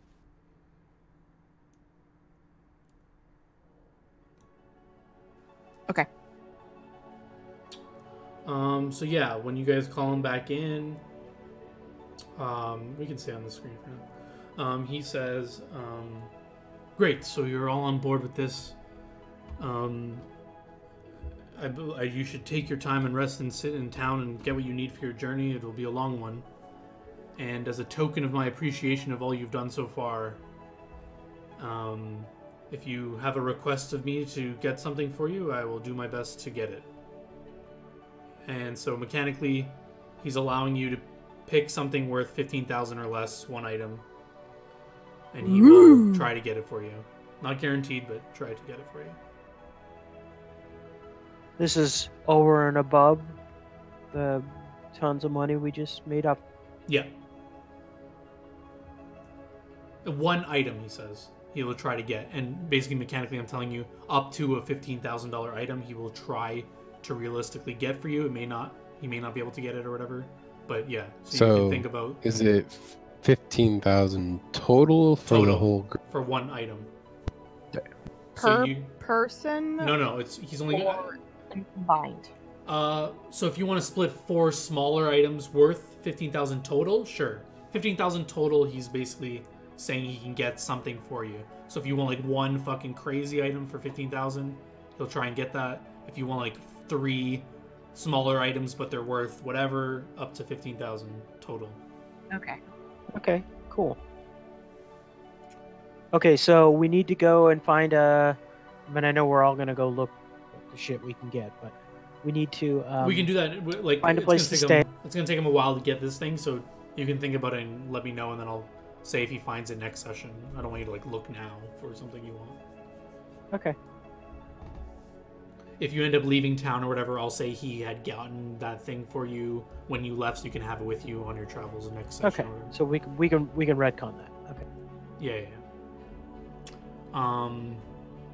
But yeah, so if you guys are ready to leave the castle, before you leave, Jay will remind Shirazé that her people are waiting for her in another separate room, and they have like want an audience with you. I nod and just kind of say, yeah, as if I could forget. And then I look at Jay, I'm like, it's not too late. You want to marry me? If only. But duty calls, of course. And he walks back to the main chain room, area where the king and stuff was. Nudges her in the shoulder. He didn't say no. So yeah, this next part is mostly theater of the mind. So yeah, if, do you all go in? Does Shirazé just go in? So okay, so sorry. Oh no, unless she tells me not to go with her, I'm going with her. Yeah, so there's a a guard will escort you to, or all of you if you're going with her, to like an open area where there are 10 catfolk, but in the front of these catfolk are 2 larger, bulkier catfolk. So the guard will leave you at chunky cats. Leave you with them, and then so I don't know who's going with her at this point, so you can let me know that. So, Shirazé looks at the party and she said, this is before we're escorted. She says, I don't want to drag you all into my family drama, but I do consider you all friends, and if you wish to come along, bring some popcorn. So, They confiscated our weapons? Nope, they let you keep your weapons. They, quote-unquote, trust you to not kill people. But yeah, there are lots of guards around if you're planning on murdering some catfolk, but... How do you skin a cat? So yeah, assuming everyone's with you, so the guard drops you off in front of two like large catfolk, and they immediately notice you and will speak catfolk to you. Catfolk is the language, right? Or what is the language? Yeah, it is. Catfolk is. Yeah, so they will speak catfolk and they'll say, Shiraze, what? It's a miracle you're here. Did you see Rion on your travels? He was impatient. He wanted to go after you. Where is he? So Shiraze just kind of rolls her eyes and like, yeah, I saw him. Okay, anyways, come with us. We need to speak with everyone. And he'll like kind of take you by the shoulders and start bringing you. The other big catfolk will like cross his arms and like stand in the way of everyone else. So I will glare at that big catfolk and be like, "Move out of the way, buddy, unless you'd like to meet my sword." Or I could make you go running like Rion Waisu. So Shiraze does resist a little bit, and she says, "I would rather my friends come with me." Highly unorthodox, but if you insist, I guess. And That's my middle name. He waves off the other catfolk and he growls at Natalia after threatening him, and then he moves out of the way. I'm trying to intimidate this catfolk. Do you like chest thrust him or something? He like, actually, you want some of this? He actually gets kind of scared and like instead of like being macho and like letting you pass, he kind of like cowers a little bit and he's like, "Oh Jesus!" He didn't realize. He like kind of takes a little closer look at you and he notices like your big sword, and he wasn't like super expecting like this little girl, like dainty kind of girl, being so powerful. He notices like more of your muscles now and stuff, and he like kind of shrinks more in the corner after you intimidate him. And yeah, you can walk with them to the rest of the catfolk if you guys want. As we walk past him, I look over and say, "I don't blame." I would like to now try to snarl and intimidate the other catfolk to get him to at least let go of Shiraze. Like, we'll keep walking with them, but you ain't holding on to my cat's shoulder. Roll me to intimidate. Jesus. Damn! So he also gets like kind of freaked out, like I guess when you're like, "Let her go," like your voice changes like more like, instead of like a nice like calm like girl voice, like it's more like demonic or whatever when you say it. And he's like, "What the hell?" And he like lets her go, but he still stays close to her as you guys walk to, but he takes his hands off her shoulders or whatever and lets her walk. And yeah, you guys, they like bring you to the rest of the catfolk, and Shirazi, your parents are not there, but you will notice you will notice that you recognize a lot of these catfolk, and they're from your home, and they're a lot of them are like kind of like merchanty, like they look like they have like nice robes on. They're not like noble families or anything like that, but they're like merchants basically. Peasants. They're not peasants. They're like the higher class. Brat.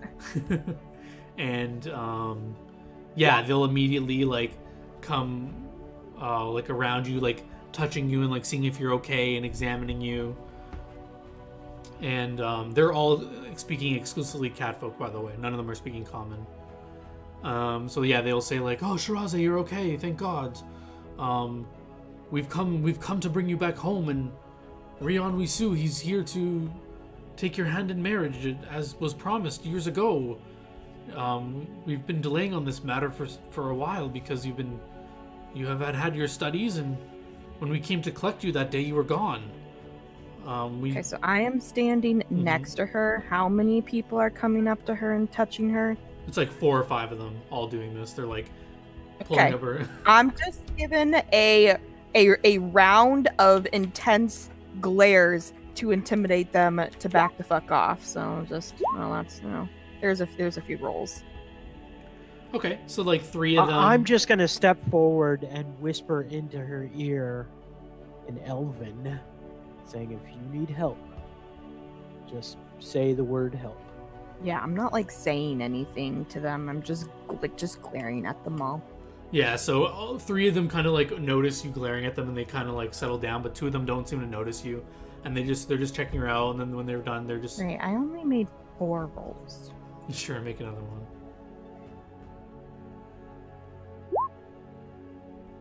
Okay, 4 of them are recoil at your glare, but one of them is like fine with, he doesn't really notice you, and yeah, so they're all speaking catfolk, and then they go on to say the Wisu family, we were planning to join our houses together with your marriage, and the delay is fine. We know you had your studies to take care of, and you were wanted to do some adventuring, but now that's all done with, and you're ready to come home now, right? Not quite. Not quite? Your parents have gave us the express orders to bring you home. You must come home. You must marry Rion Wisu. Are they? They're all still speaking catfolk. talking cat? It's all catfolk. If you do not marry him, it may be seen as an offense. It might start a war between our families. You're not seriously considering not marrying him, are you? So, I'm gonna do something. Natalia is close to Shirazé, and Natalia, would you say that we're basically touching since there's like this crowd of catfolk? Sure. So I'm going to do this. Cast tongues on Natalia so that she can understand what's being. Sure. So Does this allow me to just understand or also talk in cat? Touch, speak and under. Okay, so I can speak. And, I'm gonna talk like a. So yeah, they notice you do something magical, I guess, and they say, they kind of ignore it, and they just say, Shirazé, you must understand. You must do this. Not if not for yourself, for your family. And I look at them and I say, you know, what I've learned in my studies here is that, you know, it's not everybody gets married right away, and I don't want to marry someone that I don't even know. I've not even talked to Rion Wisu since I was a child. So you notice all the cat folks have like deep frowns on their faces, and the one that was talking, his brow kind of furrows, and he says, "You have spent too much time away from us. You forget our ways. This is not our way. Our way is to. This is how we marry. It's always been this way." Times change. I'll pipe up and say, besides, it's a moot point. She has already married me. She cannot marry another. All of the cat folk eyes widen and are in shock that you're speaking cat folk, first of all. And then they're like taken aback at what you just said. And then there's like an awkward like pause. And then give me a bluff check, actually. I was waiting for that. Ah, fuck! Okay.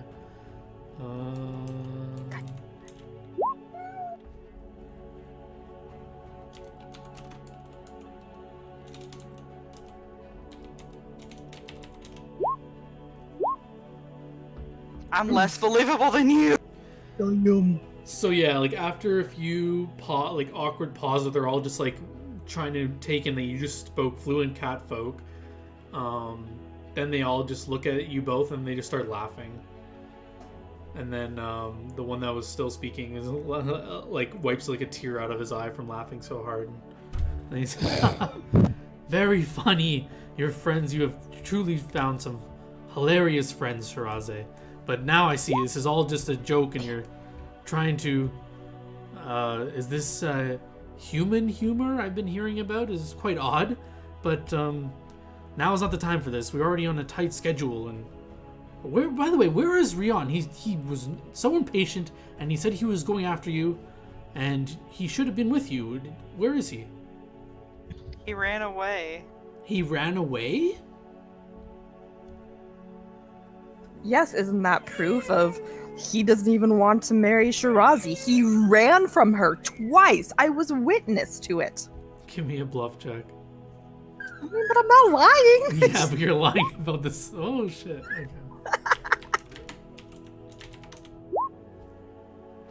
This is unbelievable. I can't believe it. He would never do this. He was adamant on rescuing you. He said that you may have been captured or something and took off without even waiting for us. I can't imagine he would run away. He's the one that got captured very embarrassingly, I might add. So he was captured. What's happened to him? Cat He's royalty. Speaking cat folk. Oh yeah, you're speaking here. Sorry, that was me just talking out loud. Okay, yeah. So he. I actually need to see if they understand common.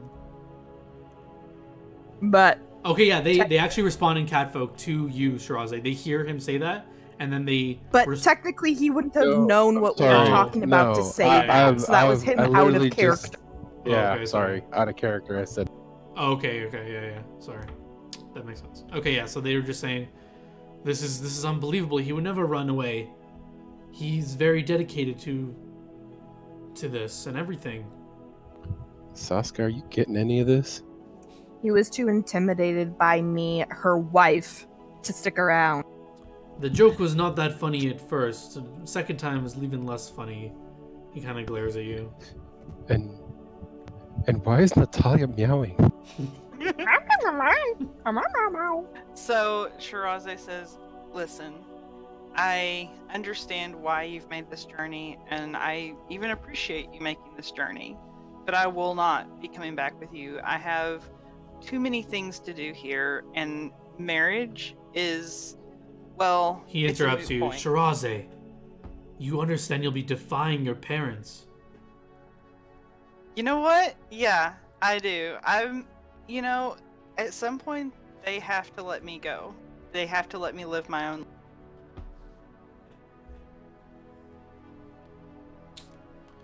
I was given the express orders to return with you. Your parents will hold me responsible for this. I will write you a letter explaining everything and explaining that to not hold you responsible. I wouldn't want any ill to come on you. In fact, I don't hold any ill will towards our people. I'm not going to do what they want me to do. I can't.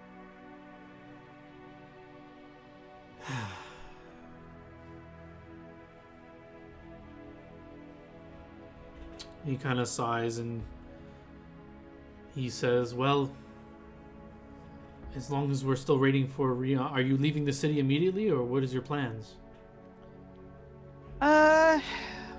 Well, we have a long journey ahead of us, so we're not leaving immediately. Again, Will you at least see us off before you leave? I could do that, yes. I'll make sure I prepare the letter for you so that you don't get in trouble with my parents. All right. I ask that you just maybe reconsider this while you're preparing for your next journey. Perhaps this is a better option for you, but I won't say much more. And they kind of turn away from you and let you do as you please, I guess.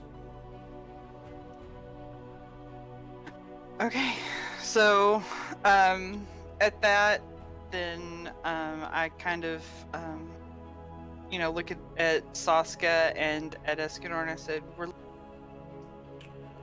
Okay. Sorry, you guys just heading. I'm still looking at them, bewildered. Are they still speaking cat? they I don't know if she's speaking catfolk, but no one else is speaking catfolk right now. Well, wait, are they leaving like right now? Are they wanting us to stick around right now for them, or are they leaving like in a few days? I was sorry. They're waiting, they're waiting for you to like say goodbye to them, and yeah, they're not like leaving until that happens for sure. Oh, okay. But you can ask them when they plan on leaving, but. Okay. So instead of saying, I'm gonna retcon that a little bit. Instead of just telling the others that they're leaving, just say,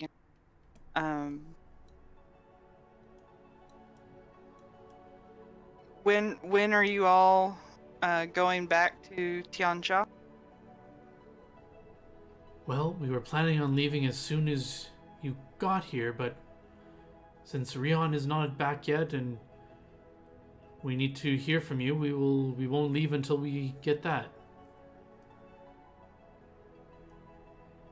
Shiraze nods and she says, "Well, I will draft a letter so that my parents know that it is my decision, not your. And I wish you all a safe journey." Okay, so hold on. You guys were speaking with the cat folk like in this area. Hold on, I have to reveal this thing here. So I'll just say you guys were speaking with them in here. And then, yeah, you guys can leave this area after you're done speaking with them. So yeah, are you guys leaving now? If she says we're done here, we're done here. Yeah. So yeah, as you guys step out, Oh gosh, here we go. you hear the doors like burst open, and you see Rion Wisu drenched in like rain, and his hair's all wet, and he's like panting. He's like, Shiraze, I'm here, and he like runs through. Natalia. Say to him in Catfolk, Jesus fucking you, take a hint. He looks shocked that you can speak catfolk, and then the other catfolk like come out and see Rion, and they're like saying, "Oh, Rion's back, and then he will say, "Shiraze, get away from this witch! She compels me to run from her every time." Rion. Don't make me do it again. He brandishes his swords to you, and as he does that, Oh, I'm gonna step up. Yeah. the paladins rush over. Do not draw weapons in the keep. Everyone, calm down. What's going on? And so the guards Yeah, will you start stupid coming. little cat. Put your weapon away. This witch, she bewitches me to flee from my one true love. And he Rion, lowers his you sword. don't love me. You don't even know me.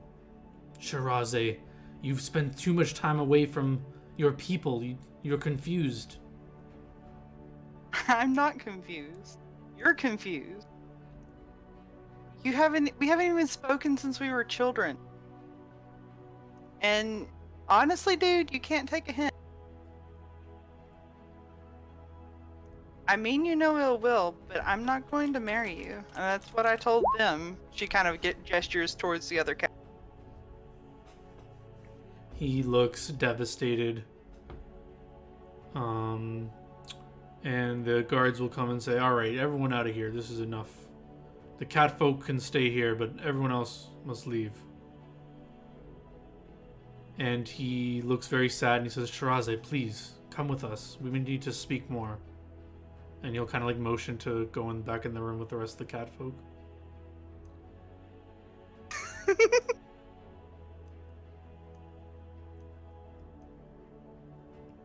All right, everyone who's not a cat folk, it's time to get out.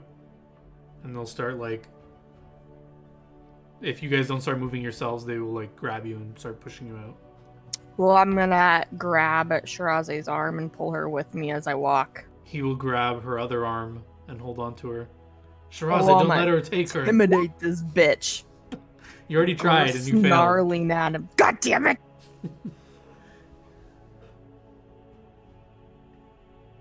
So I'm gonna say in common pretty, I don't know about angrily, but forcefully, I'm gonna say take your hand off of her.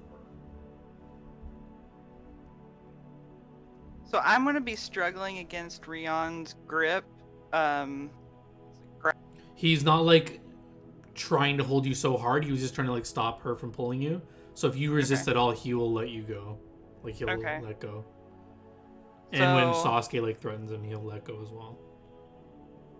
Please don't make this any more difficult than it is, Rion. Like I've told them, I understand why you all are here. I understand that it's our ways, but I am not going to be married to someone that I don't even know. If you want to try and win my heart, then by all means. But I don't know you. I don't know any of you. They're not animals. Oh. Sorry, I was just being weird. Bad kitty. He looks devastated and he kind of looks down to the floor and he says, "If you wish to go, I will not stop you." And he'll turn and go back in the room with the rest of the cat folk. You fucked bitch. So Shiraze kind of looks down. She says, "All right, guys, let's get out of here. We don't want to cause any bigger of a scene than we already have." I agree. The paladins and the guards are forming up in formation behind us. We should. Yeah, so you guys can leave, and I don't know where you wanted to stay for the night, but it's not super important. If you want to stay in a tavern, or do you want to go back to your house? Guess they're going back to my house since all our stuff is there. Sure.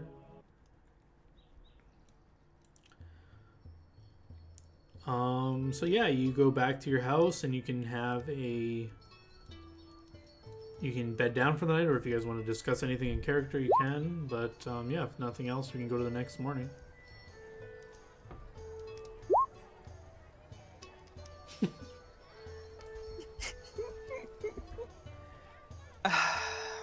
I'm sorry about that, guys. I know it's awkward. She kind of looks at Escanor and Sasuke, and she's like, "I know you all didn't understand any of it. I have to be able to touch whoever I cast that spell on, unfortunately. So, Just because I don't understand the language doesn't mean I didn't understand. So yeah, is there anything specific you guys want to do? Yes, I want to go pick up my cat. Yeah, sure. There was a whole roof full of them, buddy. So,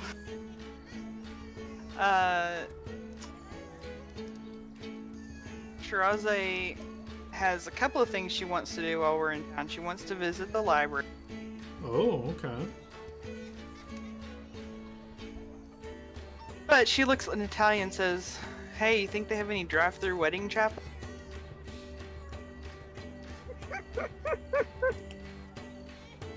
I'm going to let the party know that I have an errand to run and that I will meet them back here in the morning. I'll stop by the chapter house of the Brotherhood of Kala, get my links, and find a tavern to spend the night at. And when it's morning, let me know. I'll be back at Escobar's. Be safe, friend. And yeah, so sorry, you wanted to go to the library, or did anyone else have anything they wanted to do? I don't really have anything I want to do at the moment, so I'll just follow Shirazi around wherever she wants to go. Make sure cat folk don't try to like freaking kidnap her or something. Okay, I'm glad I'm not the only one that got those vibes. So yeah, Sasuke's thing will be really quick. So you walk in. There's a few people there.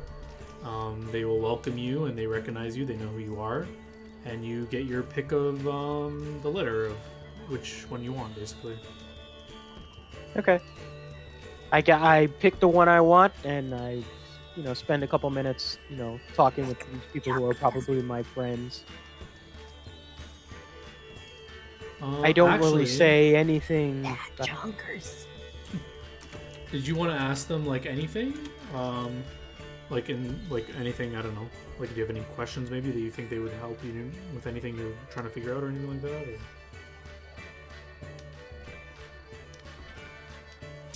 Or? No. Sasuke's never really been a joiner. I mean, he's sort of friends with these people, but he's kind of keeping his current, I don't want to say whereabouts, but his current mission, to himself. Okay. Let me just see if there's anything they would want to tell you. Dun dun dun! God, I'm so not sleeping tonight. I still haven't finished this energy drink, so now it's 6 o'clock. Let me make a roll to see if they would know anything relevant.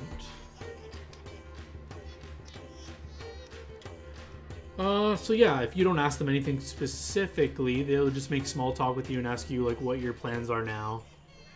Do you just like give them general responses, or you can actually tell them anything specific? I tell them I'm basically gonna go traveling, probably travel across the realm doing college work. You know, like the whole organization was basically created to make the wilds safer for people, so I'm gonna go do that.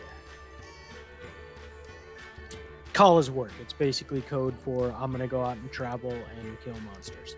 I'm just seeing something real quick.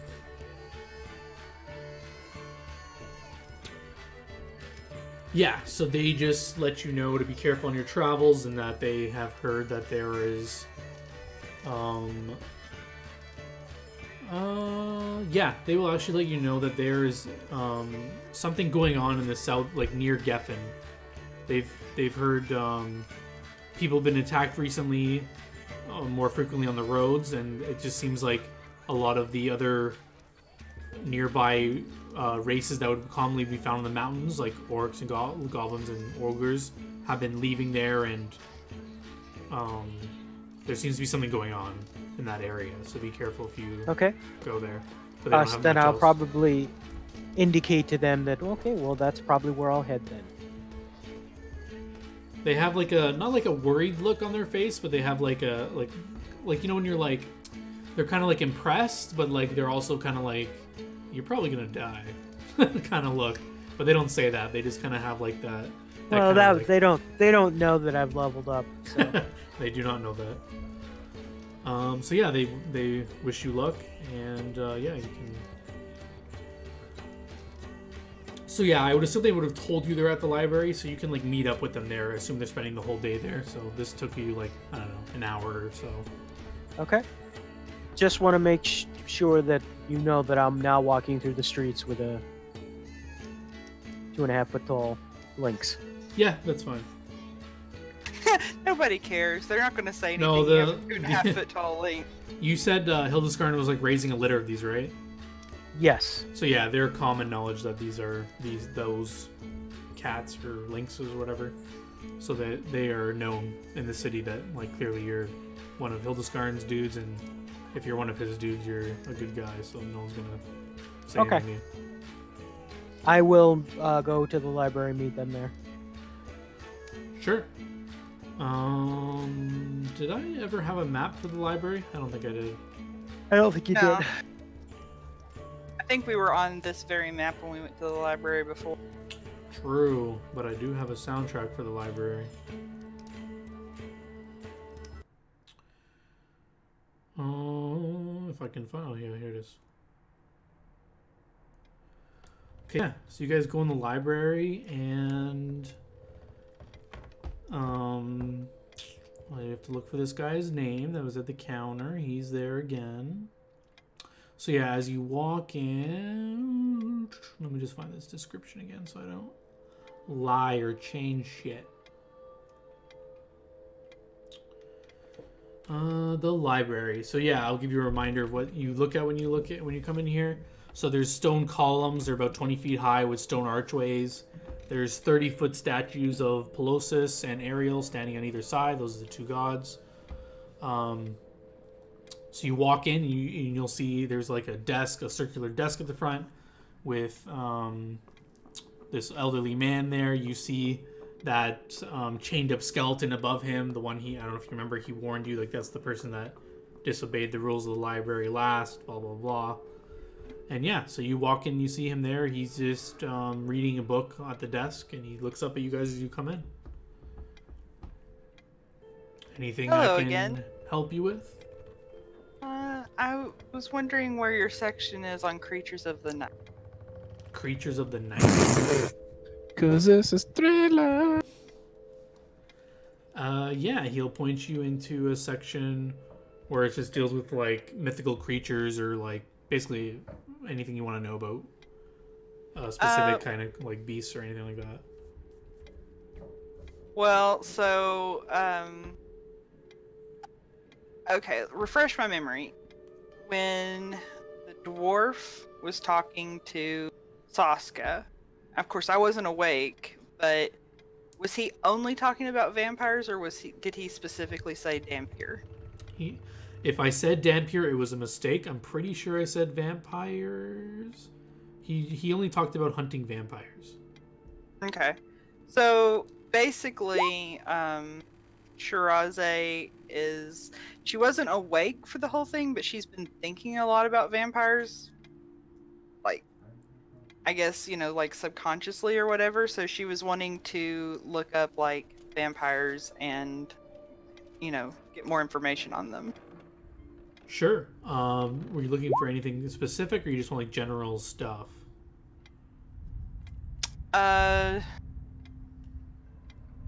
Just general stuff. She doesn't know a whole lot about vampires, so. So yeah, you can find a book that's like basically like a general history of like creatures, and you'll see it's a book where it's like a scholar who had noted like notable things in history where allegedly like vampires were involved. So you'll notice that like vampires are very, very largely considered a myth. Like no one really like thinks that they're like real. At least none have been like truly said to have been seen in the past like 200 to 300 years. So if they do exist, they're keeping themselves secret or hidden away, or they're not making their presence like super known to the general public at least. And yeah, you'll notice the book just talks about common myths with vampires, like positive energy hurts them. They're weak to like bright sunlight and stuff like that. Yeah, so there's not unless you want anything more specific than that, then yeah, that's basically what you get from like this book. Okay. All right, that's kind of what she was. It's kind of been like sort of nagging her in the back of her head, and so she was just wanting to like read up on them, especially because since they're considered myths, then I don't know.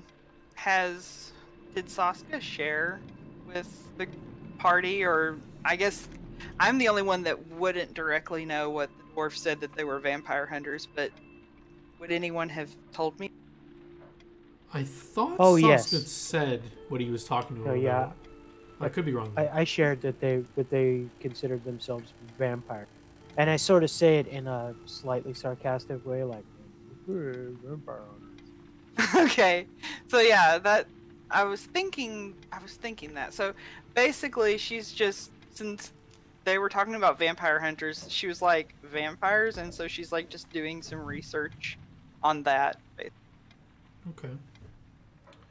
So yeah, okay, so if you're looking at like the whole vampire hunting thing too, you will find like chronicles in this book talking about how some elite people dedicated their lives to tracking down these creatures and killing them. It's rumored that they use their own abilities against the vampires, but no one has really seen a vampire or a vampire hunter in a long time, because there would be no need for vampire hunters if you don't see vampires. So these are just like all like myths that like people have rumored that this is true, but it's not like confirmed that these things are like a real thing. Okay. So Shirazé just kind of like shakes her head, and she's like, were they all crazy too? Maybe that's why they went around killing people.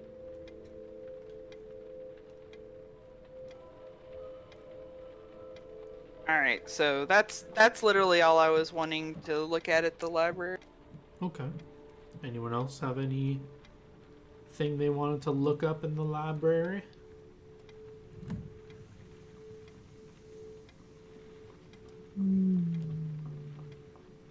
Frontera marriage laws, perhaps?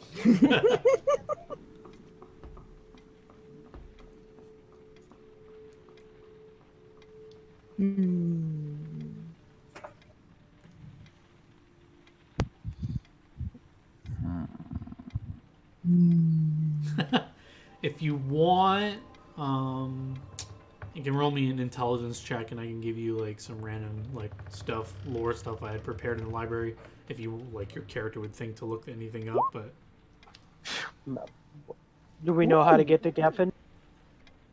Shirazé traveled from Geffen to Frontera, so she knows the way. If I read these books, do I get higher intelligence? No.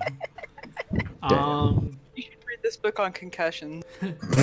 So with those intelligence Yeah. checks for Shiraz and Natalia, you will just casually be walking by aisles, and you'll find there's like a few books that catch your eye that are just about like the De Volpe family. You also see some books about what else did I have here? You'll see stuff about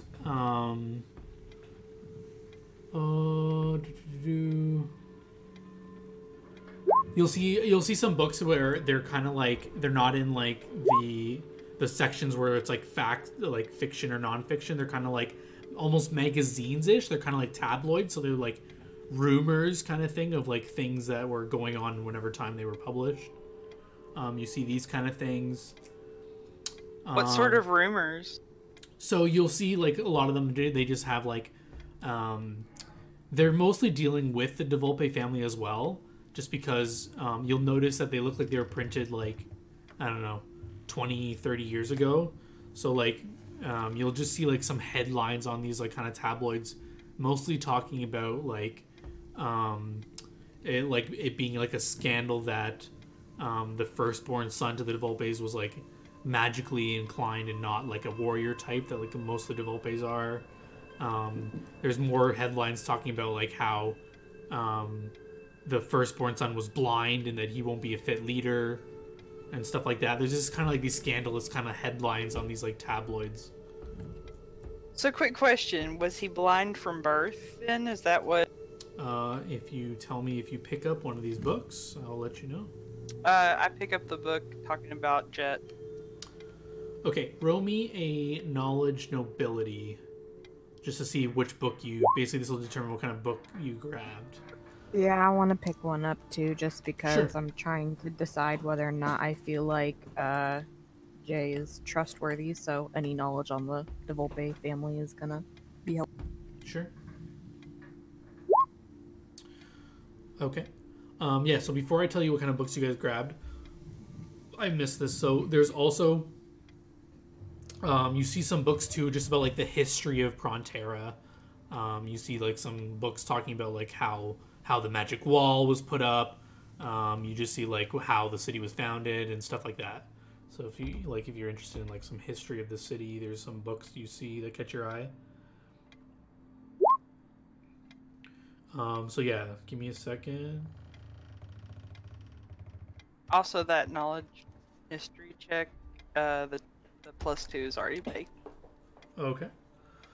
So yeah, so for the knowledge nobility, Shiraze, you get like you pick like kind of like one of those rumor books up, and you just see that like it's talking about how the queen at the time died giving birth to Jet, and that the child is cursed, and that his blindness was a curse on the De Volpe family for something Adonis, the king, had done, and he's paying for it with the death of his wife and the curse of his child, and blah blah blah. It's just talking stuff like that. What did you get? 16. Natalia, you see. So you pick up a book that looks to be more like historic in nature. It's not like a tabloid, and it still has like rumors in it. So it says that the De Volpe family was rumored to be involved in like the founding of Prontera, and you kind of heard this from the story the king told that day. He credits his ancestor with the founding of the city. This book is kind of trying to confirm that. You see like the standing king would. You just see like it goes to a chapter about like how the succession of the family has always been, kind of thing, and it tells of how the standing king would always choose his successor, and he literally could choose anyone in the city, but in the past it has always been the king's firstborn son. Go figure. But the actual rules in the city say that the king can choose anyone to be his successor. In the past, since the city's inception, there's never been a case where the king had not chosen his firstborn son. It just goes through like a quick recounting of these kings and their chosen sons to take over for them and the next being king. So then you notice that they are all noted for being like knights or fighters or valiant warriors kind of thing. Yeah, so the Volpes have like a good reputation for being very strong and adept warriors. They always wield kind of these weapons that indicate that, so like war hammers or two-handed blades kind of thing. Yeah, and that's all you get from that. Unless are you looking for anything specific as you skim through this book? So someone had a question of like if he was born blind. Yeah, that was my question. Oh, okay. Yeah. Well, between the both of you, if you're trying to find that specific out, you will see that several accountings of this indicate that he was born blind. I legit like was wondering whether he was born blind or whether he meant that. Oh wait, sorry. And then you had a knowledge history. You were saying there were some history type books. Right. Oh yeah. And also before that, you notice that. Oh, I already told you about the curse thing. So yeah, it's a rumor that the family had been cursed or whatever.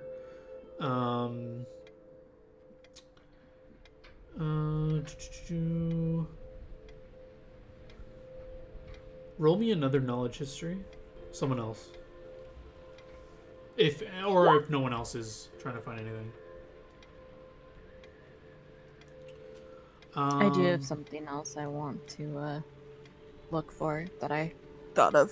Yeah, so you After actually you do this. Yeah, so when you're looking through like some other books, you do see some conflicting stories. Some actually say that he wasn't born blind and became blind like in his early youth, and some say he was born blind. So this is there's like a little bit of a conflict, but a lot of the more like official looking sources say he was born blind. Okay then.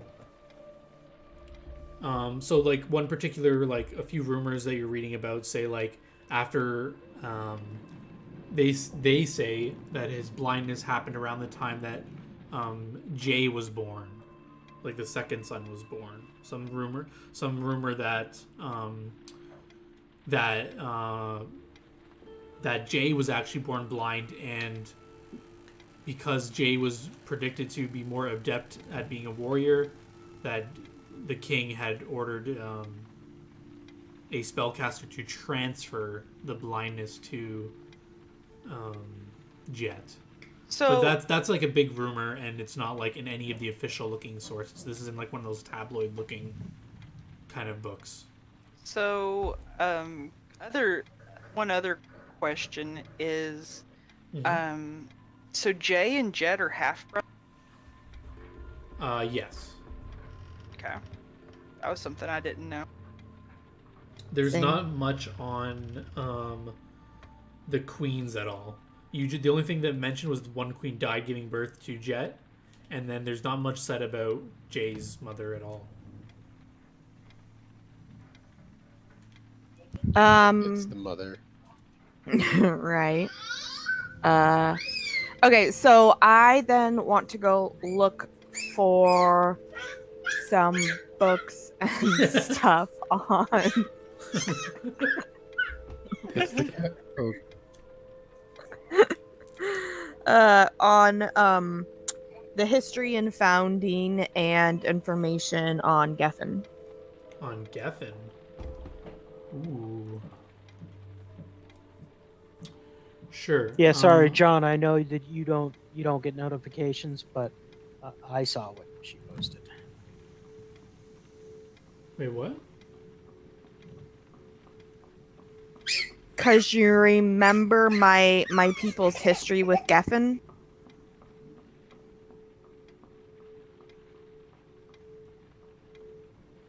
Or did you change? Because wasn't that a thing? Oh my god, my children. No, I was just checking Discord. Where are you posting something? Am I supposed to read something? No. Yeah, I mean, you didn't need to read it. Oh, okay. Sorry. Let me confirm something with you that I'm pretty Sorry, sure. I was trying to read. I didn't hear what you said. Sorry. Can you repeat what you were saying?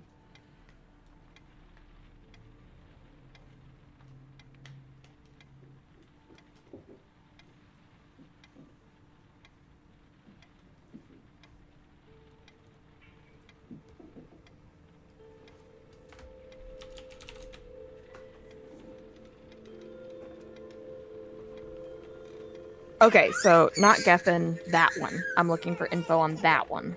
Okay. Do you want me not to say the name of the city? No, I don't If you're care. okay. So yeah, if you're trying to find books on it, there's not many, but you will find. You'll find. What did you roll? Or did you roll something for this? I didn't roll anything yet. What do you want me to roll? Knowledge history.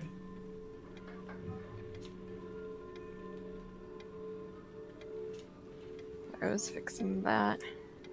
I thought it was the one so I had you switch back to the map for a second because I thought I was like, oh, it's the one located down here, and I just had to find the name of it, but I was wrong. So, knowledge history.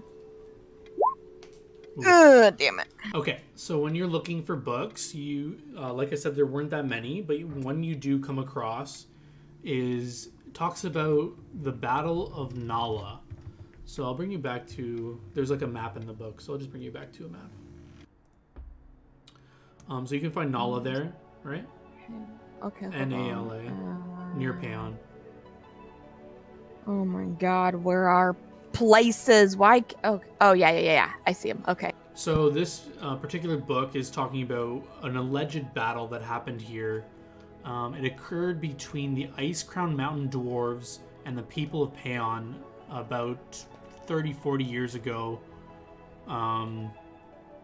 They say it was, this book is saying the reason was there was like, what's the word I'm looking for? There was like a standing, grievance they had against each other because of the old story of how the founder of Paon murdered the dwarf, whose I think it was his brother who ended up founding the Ice Crown Mountains.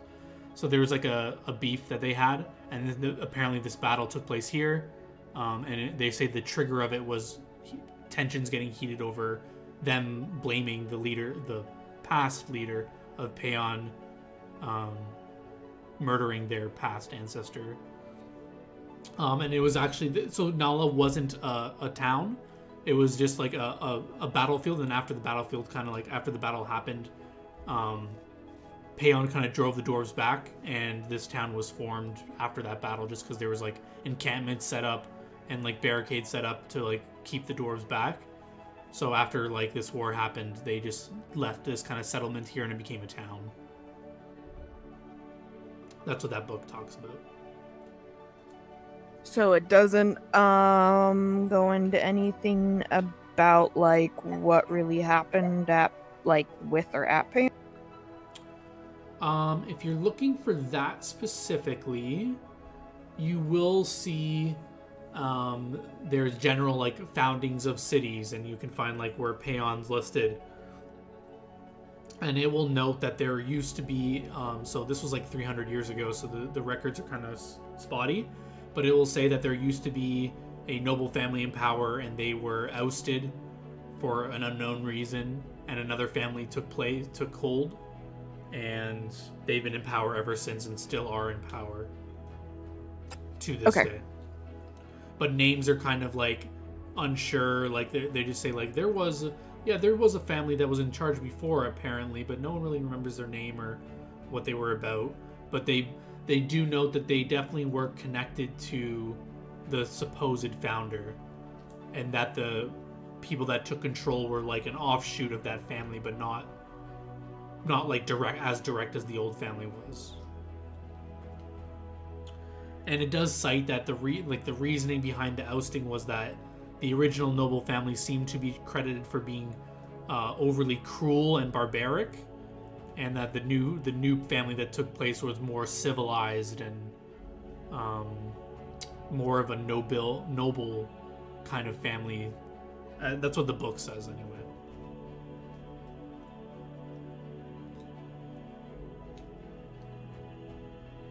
Oh, god damn it, child. She just screwed up my typing. She literally clicked while I was finishing and like made what I was typing go somewhere else. Oh my lord.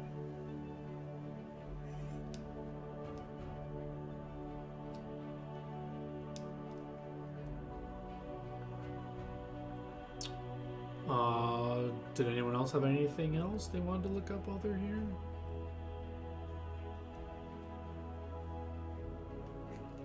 I'm checking on Escanor with his coloring book.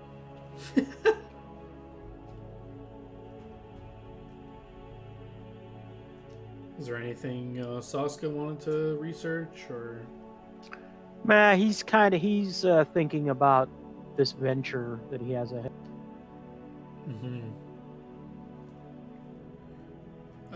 Did anyone want to learn anything about Gethin, if you were planning on going there first, or is that not interested at all? Or? I mean, I kind of grew up there, so I'm kind of not. I personally am not, but maybe the others are. I don't know. Yeah, the problem I have with learning about things in a library of another town is they're often colored by judgment. True. Yeah, so if no one has anything else they specifically want to look into or learn about, you guys can choose to do. So this would have taken most of the day, so it's going to be like late afternoon / evening when you leave here. Did you want to do anything this night, or did you want to... I want to go marry Natalia. You can go to the temple and request this if you want.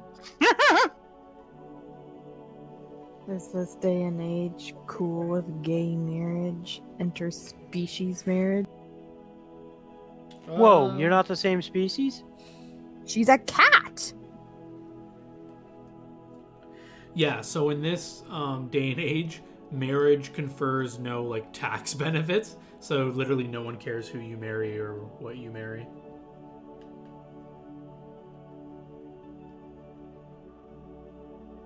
There is only like obviously like the individual houses or families will care who you marry and whatever, but like the actual state doesn't care about like marrying any random people.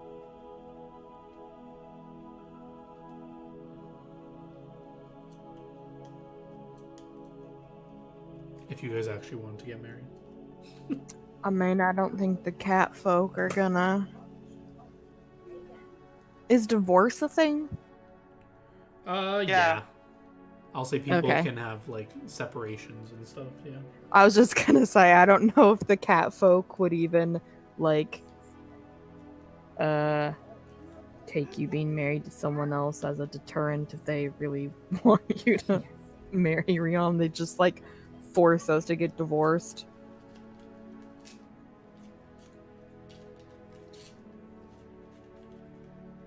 They're like, cool, Rihanna, we can use 2 wives. Sister wives! Rion needs a wife that makes him run away all the time. Jeez. Little did we all know that Natalia was actually the first. So yeah, did you guys want to do anything else this day, or do you want to take it to the next day? And what did you have any other things you wanted to get done while you're in town before you set off? I mean, I'm probably gonna want to buy some shit, but I need to, like, do research, and I wasn't gonna do that during game time, so, I mean, Natalia will be going out and buying some gear things, but I don't know what. Yeah, same. I'm probably gonna go out and buy stuff too, but again, I don't want to take up... Although we only have, what, 25 minutes? Yep. I mean, I literally just haven't done any research to figure out what I'm gonna buy yet, because I wasn't expecting us to have quite so much, like... I don't want to leave town this session.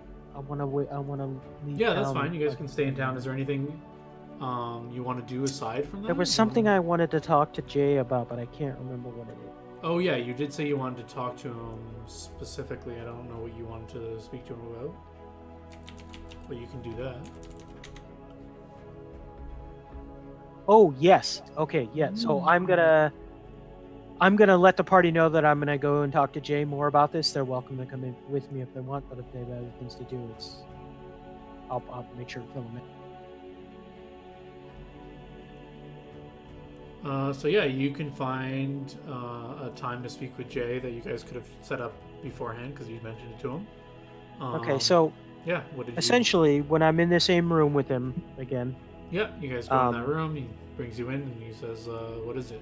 I have an idea about how we can get in touch with the powers that be in the other cities. What if you made us ambassadors? How do you propose I do such a thing? I've given you all my tokens. Did you The tokens, if the tokens are going to be enough to get us into the presence of the people that I think we need to be in the presence of, then that's fine. I just thought I'm spitballing here. I don't know what the term is in that day and age for spitballing, but just trying to get us an easier audience with the type of people that we need to talk to. Yes. I mean, each city has its own rules, and they can choose to speak with whoever they want. But my tokens, well, the king's tokens,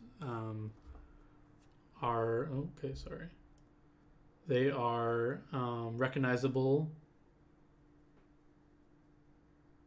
So it should get you in, but I can't promise it will. Okay, that's adequate for me. Just letting you know, we'll be leaving in the morning. I believe Shiraze has taken care of whatever issues she has with her people, and I don't believe the rest of us have anything that's going to hold us here.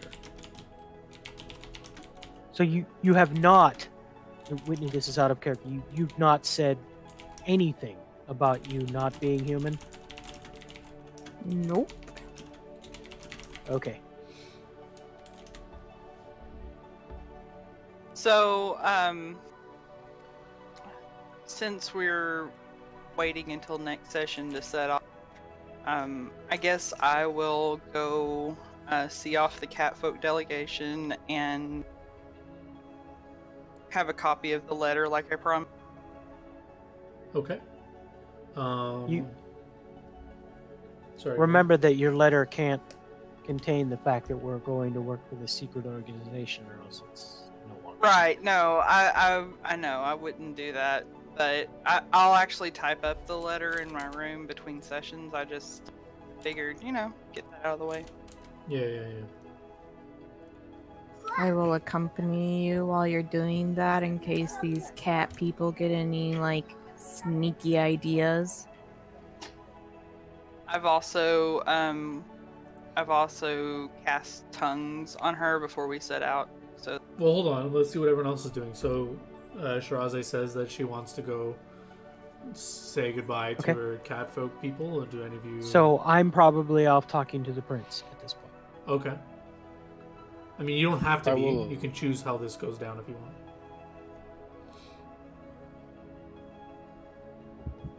I will accompany them for now.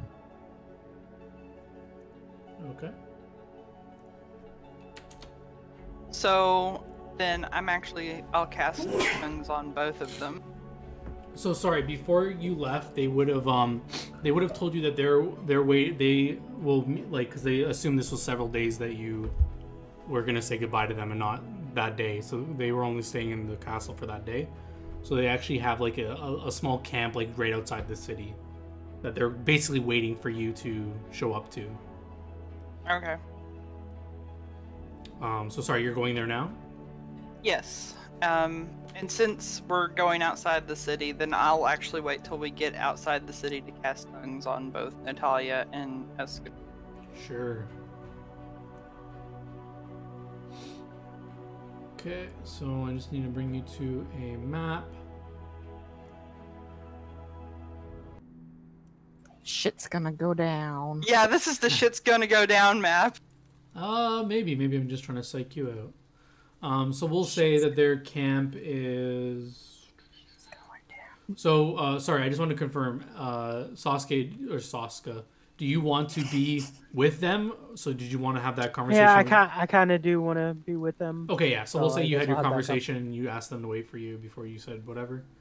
So I'll just say they have like a big tent, like here, and there's like smaller tents like this, like this. So the idea is, being a catfolk and knowing your traditions, you would know that the larger tent is usually where the important people stay. So Rion is probably in this tent, and then like the other people that are here are probably Like he's probably in here with his personal guard or whatever, and then the other like merchant people are probably divided in these tents. So yeah, as you walk up on this, so as you're walking into town to this place, tell me what you're doing. You're casting tongues. Are you looking around? Are you checking stuff out? Like, just tell me what you're doing. Okay. Well, I am basically I want everybody that is my to be able to understand what is being said. Sure. And so, and I feel at ease to be able to do that since we're not in the city. And basically, the only reason I took that risk with Natalia was I was able to directly touch her. So, I'm just, that's what I'm doing is I've cast tongues on them, and I'm just approaching kind of like with my hands up just to let them know, hey, you know, I come in peace. I've got the letter in my hand. I am checking for any sort of traps or ambushes that they might be setting up to try to, like, do something shisty, like sneak her away when she comes to, like, drop this off or something. Yeah, so when you get to this point, you notice that there's, like, a tripwire set up. Not like it's like, oh, it's a trap. It's more like a thing that would let them know someone was approaching. You see, like, a bell tied to it. And it's not super like trying to be it's not like I don't know what the word I'm looking for. They didn't try to hide it. It's clearly there to, like, if anyone was just casually walking by, it would ring this bell, not like trip someone, but it's like it's meant to, like, just indicate to them to someone is coming near their camp. Other than that, you look around, you don't see any, like, hidden people or anything. I'm gonna be a brat and cut the bell off and chuck it at the tent. Okay. So you throw the tent, or you throw the bell at the tent? Which tent? Yeah. This tent? Yeah, the main tent. Okay. It makes like a half kind of sound from the bell as it, like, thrown during the air. It kind of rings a little bit and then hits the tent, and you hear shuffling and a little bit of a panic in the tent. And out comes Rion. He looks out and he sees the bell and he looks confused. Then he looks over at you guys. And, I wave. Hold on. Make a mocking face at him. As he comes out, two of his guards escort him.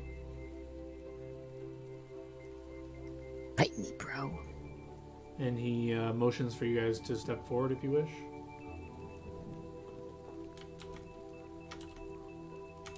I say to Shiraze in a very low voice, "This is your show."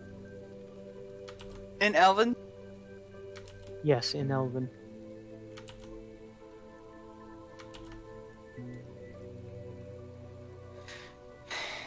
I see you're preparing to leave, Rion? We were just waiting for you. You said you were going to bid us farewell. Indeed. So she holds out the note and she says, I've prepared a letter for my parents. He takes it and starts... Oh, you say it's for your parents? Yeah, it's Okay. for my parents. Oh, so is it sealed or whatever? Like he's not supposed to read it? Yeah, it's sealed. It's basically, so Shiraze does not want any of the merchants to be blamed for her not returning. So it's basically a letter to her parents, you know, emphasizing that this is her choice. She's the one that made this decision and that they're not.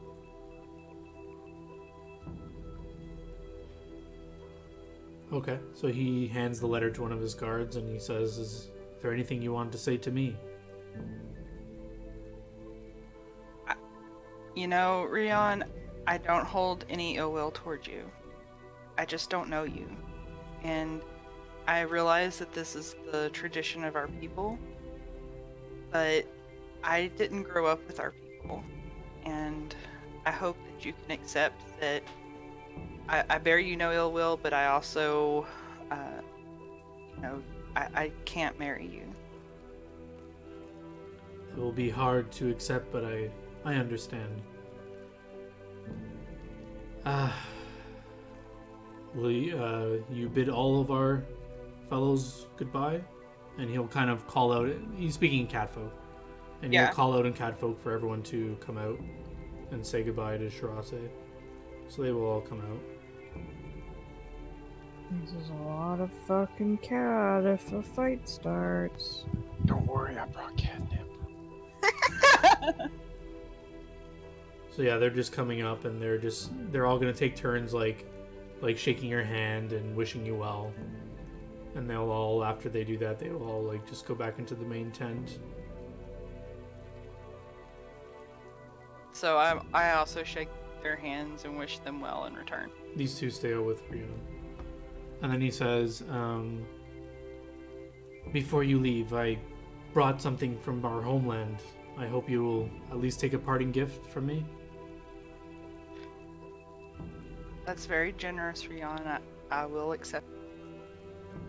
It is back in my tent if you will join me.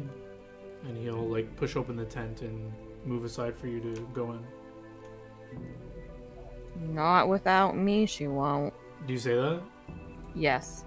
I'm sorry, In this is... Catfolk. Yeah, so he says, I'm sorry, this is a personal thing. I need to speak with her alone and see her off in a way of our people. You wouldn't understand. I understand that I'm not letting you abduct her, so you can do it out here or not do it at all. He squints his eyes. How dare you make such an accusation? How about you let Shirase speak for herself? Shirase? And he keeps holding open the tent for you. So she looks at Natalia and she looks at Rion and she says, you know, Rion, as thoughtful as your gift is, I would prefer not to go in that. So, thank you, but no thank you. This is what has come of you. You don't even trust your own people. He goes into the tent and they follow him. And yeah, you guys can leave if you want. I mean, if you really want to go get his gift, we can probably take him. But I'm standing at the fucking door to the tent. Well, you also have to remember that Escanor and Saska have no idea what's going on right now. Because you're They do. talking Yeah, I do. I gave everybody time okay. before we marched up. So Saska will say out loud, you know what? Maybe you could go into the tent and get his gift, but I'm saying this really loud so the entire camp can hear me. Just as long as he realizes that if he tries to take you, we're going to kill the entire camp. So, hearing that, Shirase says, alright, I'll go in there. Alright, I'm gonna, like, be right at the fucking edge of the tent, and I'm intently trying to listen to hear what's Same. going on. And You've in fact, if changed they your got the mind? front covered, then I'm gonna, like, go around to the back. In fact, I'm even going to cast one of the spells that I have memorized on myself. Hang on, I'll hit it. In fact, I'm also go. Oh wait. What does this do? Gives me +3 competence bonus to my perception checks. Okay. And other stuff too if battle starts. So just So you've changed your mind and all of a sudden you're willing to trust your own people now? Or do you plan on doing anything ill-fated to your own people as well? I don't plan on doing anything ill-fated, and of course my companions hold the utmost respect for catfolk, so long as you all don't try anything. He kind of raises his nose and like makes it obvious he's sniffing. He says, "And why have you surrounded our tent?" My companions are cautious, Rion. We've nearly been killed several times. They just Shirase, want- he interrupts you. You're right, we don't know each other. And I don't even know if your parents would want you back at this point. Leave this tent. And he turns his back to you.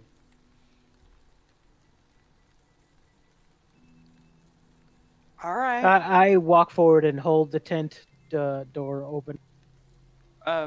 Whitney's having computer problems. She said to carry on. Ooh, okay.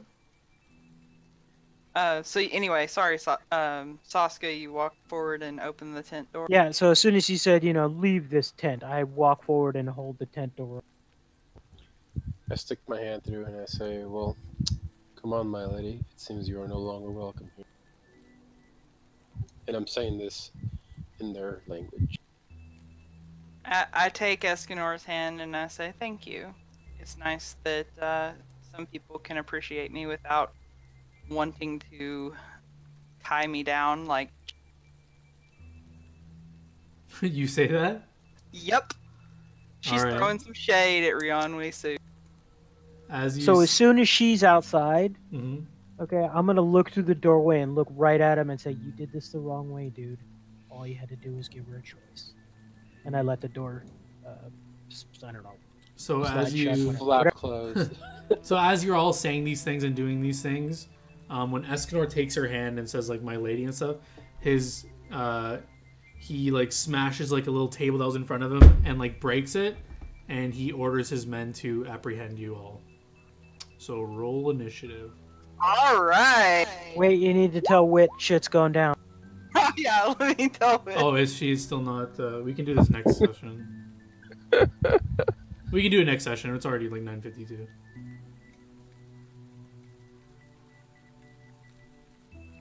We'll do experience and stuff. Or is she chill now, or what's happening? Either way, we'll do this fight after. It's gonna take too long to do in 5 minutes.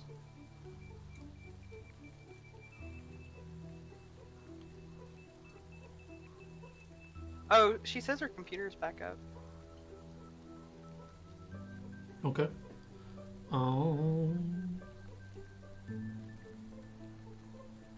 Yeah, whatever. We'll call it here. We'll just do experience and whatever.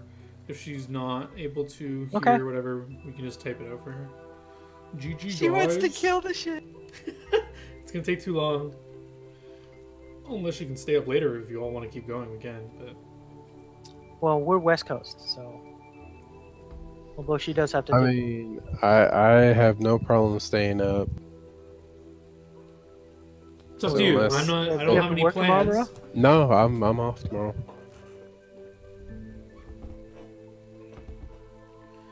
Do I see him? I see him order his people to apprehend us. Yeah, so this all happens at once. Like as the flaps like closing, Okay. you see him like get pissed off and like.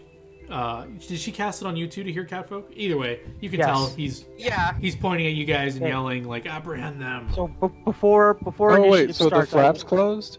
It's like it was. Yeah, it's closed at this specific moment. it's Yeah. doing that slow mo thing where this Yeah, like, flap I is just wanna- slowly closing and his hand is coming down. Yeah, like I just wanted to True imply like over- everything's happening at once. So like as the flap Okay. closes, they're entering Because initiative. I'm gonna try to avoid combat, believe it or not. I feel sorry for this guy, so I'm gonna say, don't do this. You don't have to die today. Yeah, so like he just ordered them to apprehend you, not kill you. So they are doing like non-lethal stuff, just so like it was not obvious.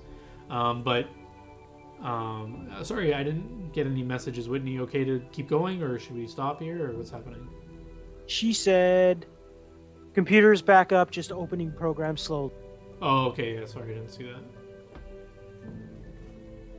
I just told her we're waiting for her.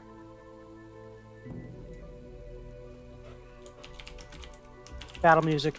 Battle music. Well, I want to wait to get a confirmation that she wants to actually keep playing. Oh, come on. She's gonna be the one who's gonna be like, no, I'm gonna kill this guy.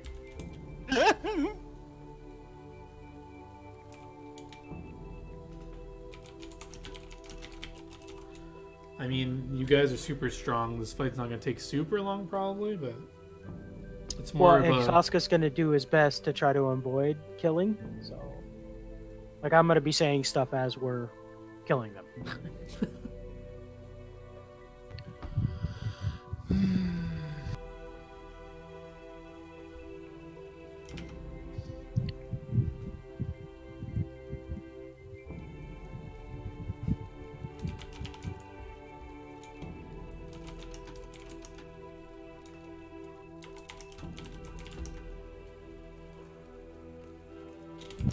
Yeah, it's too bad I can't just bust through this group of people here.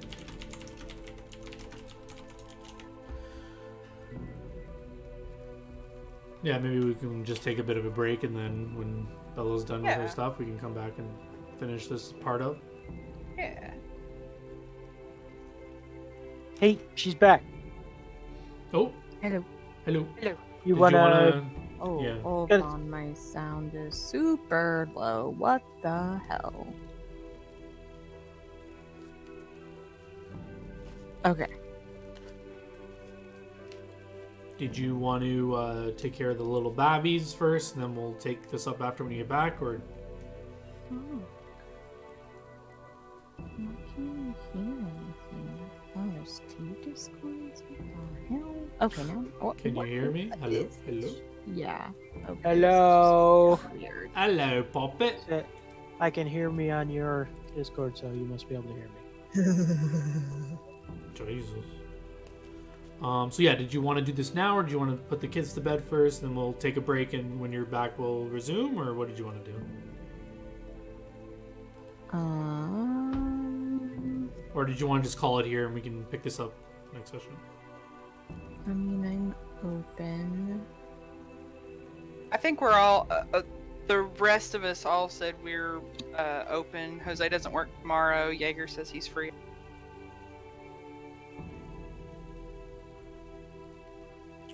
So yeah, so I don't think anyone has a preference, so I don't know if you have a preference for the kids and stuff, so... Right. It's pretty much up to you, Whitney, Yeah. since you're the one with. The babbies. Yeah, you got things Yeah. to do. Okay, how about we just take like a 15 and then we can come back and do whatever this is? It'll just be a little bit more relaxing for me if I know I have Everly in bed and don't stress out about her getting cranky or something. Sure. Okie dokie. Yeah. Okay, sounds good. I'll be back in 10 minutes. Sounds Oh, good. hey John, while we're on a break, what was the amount of gold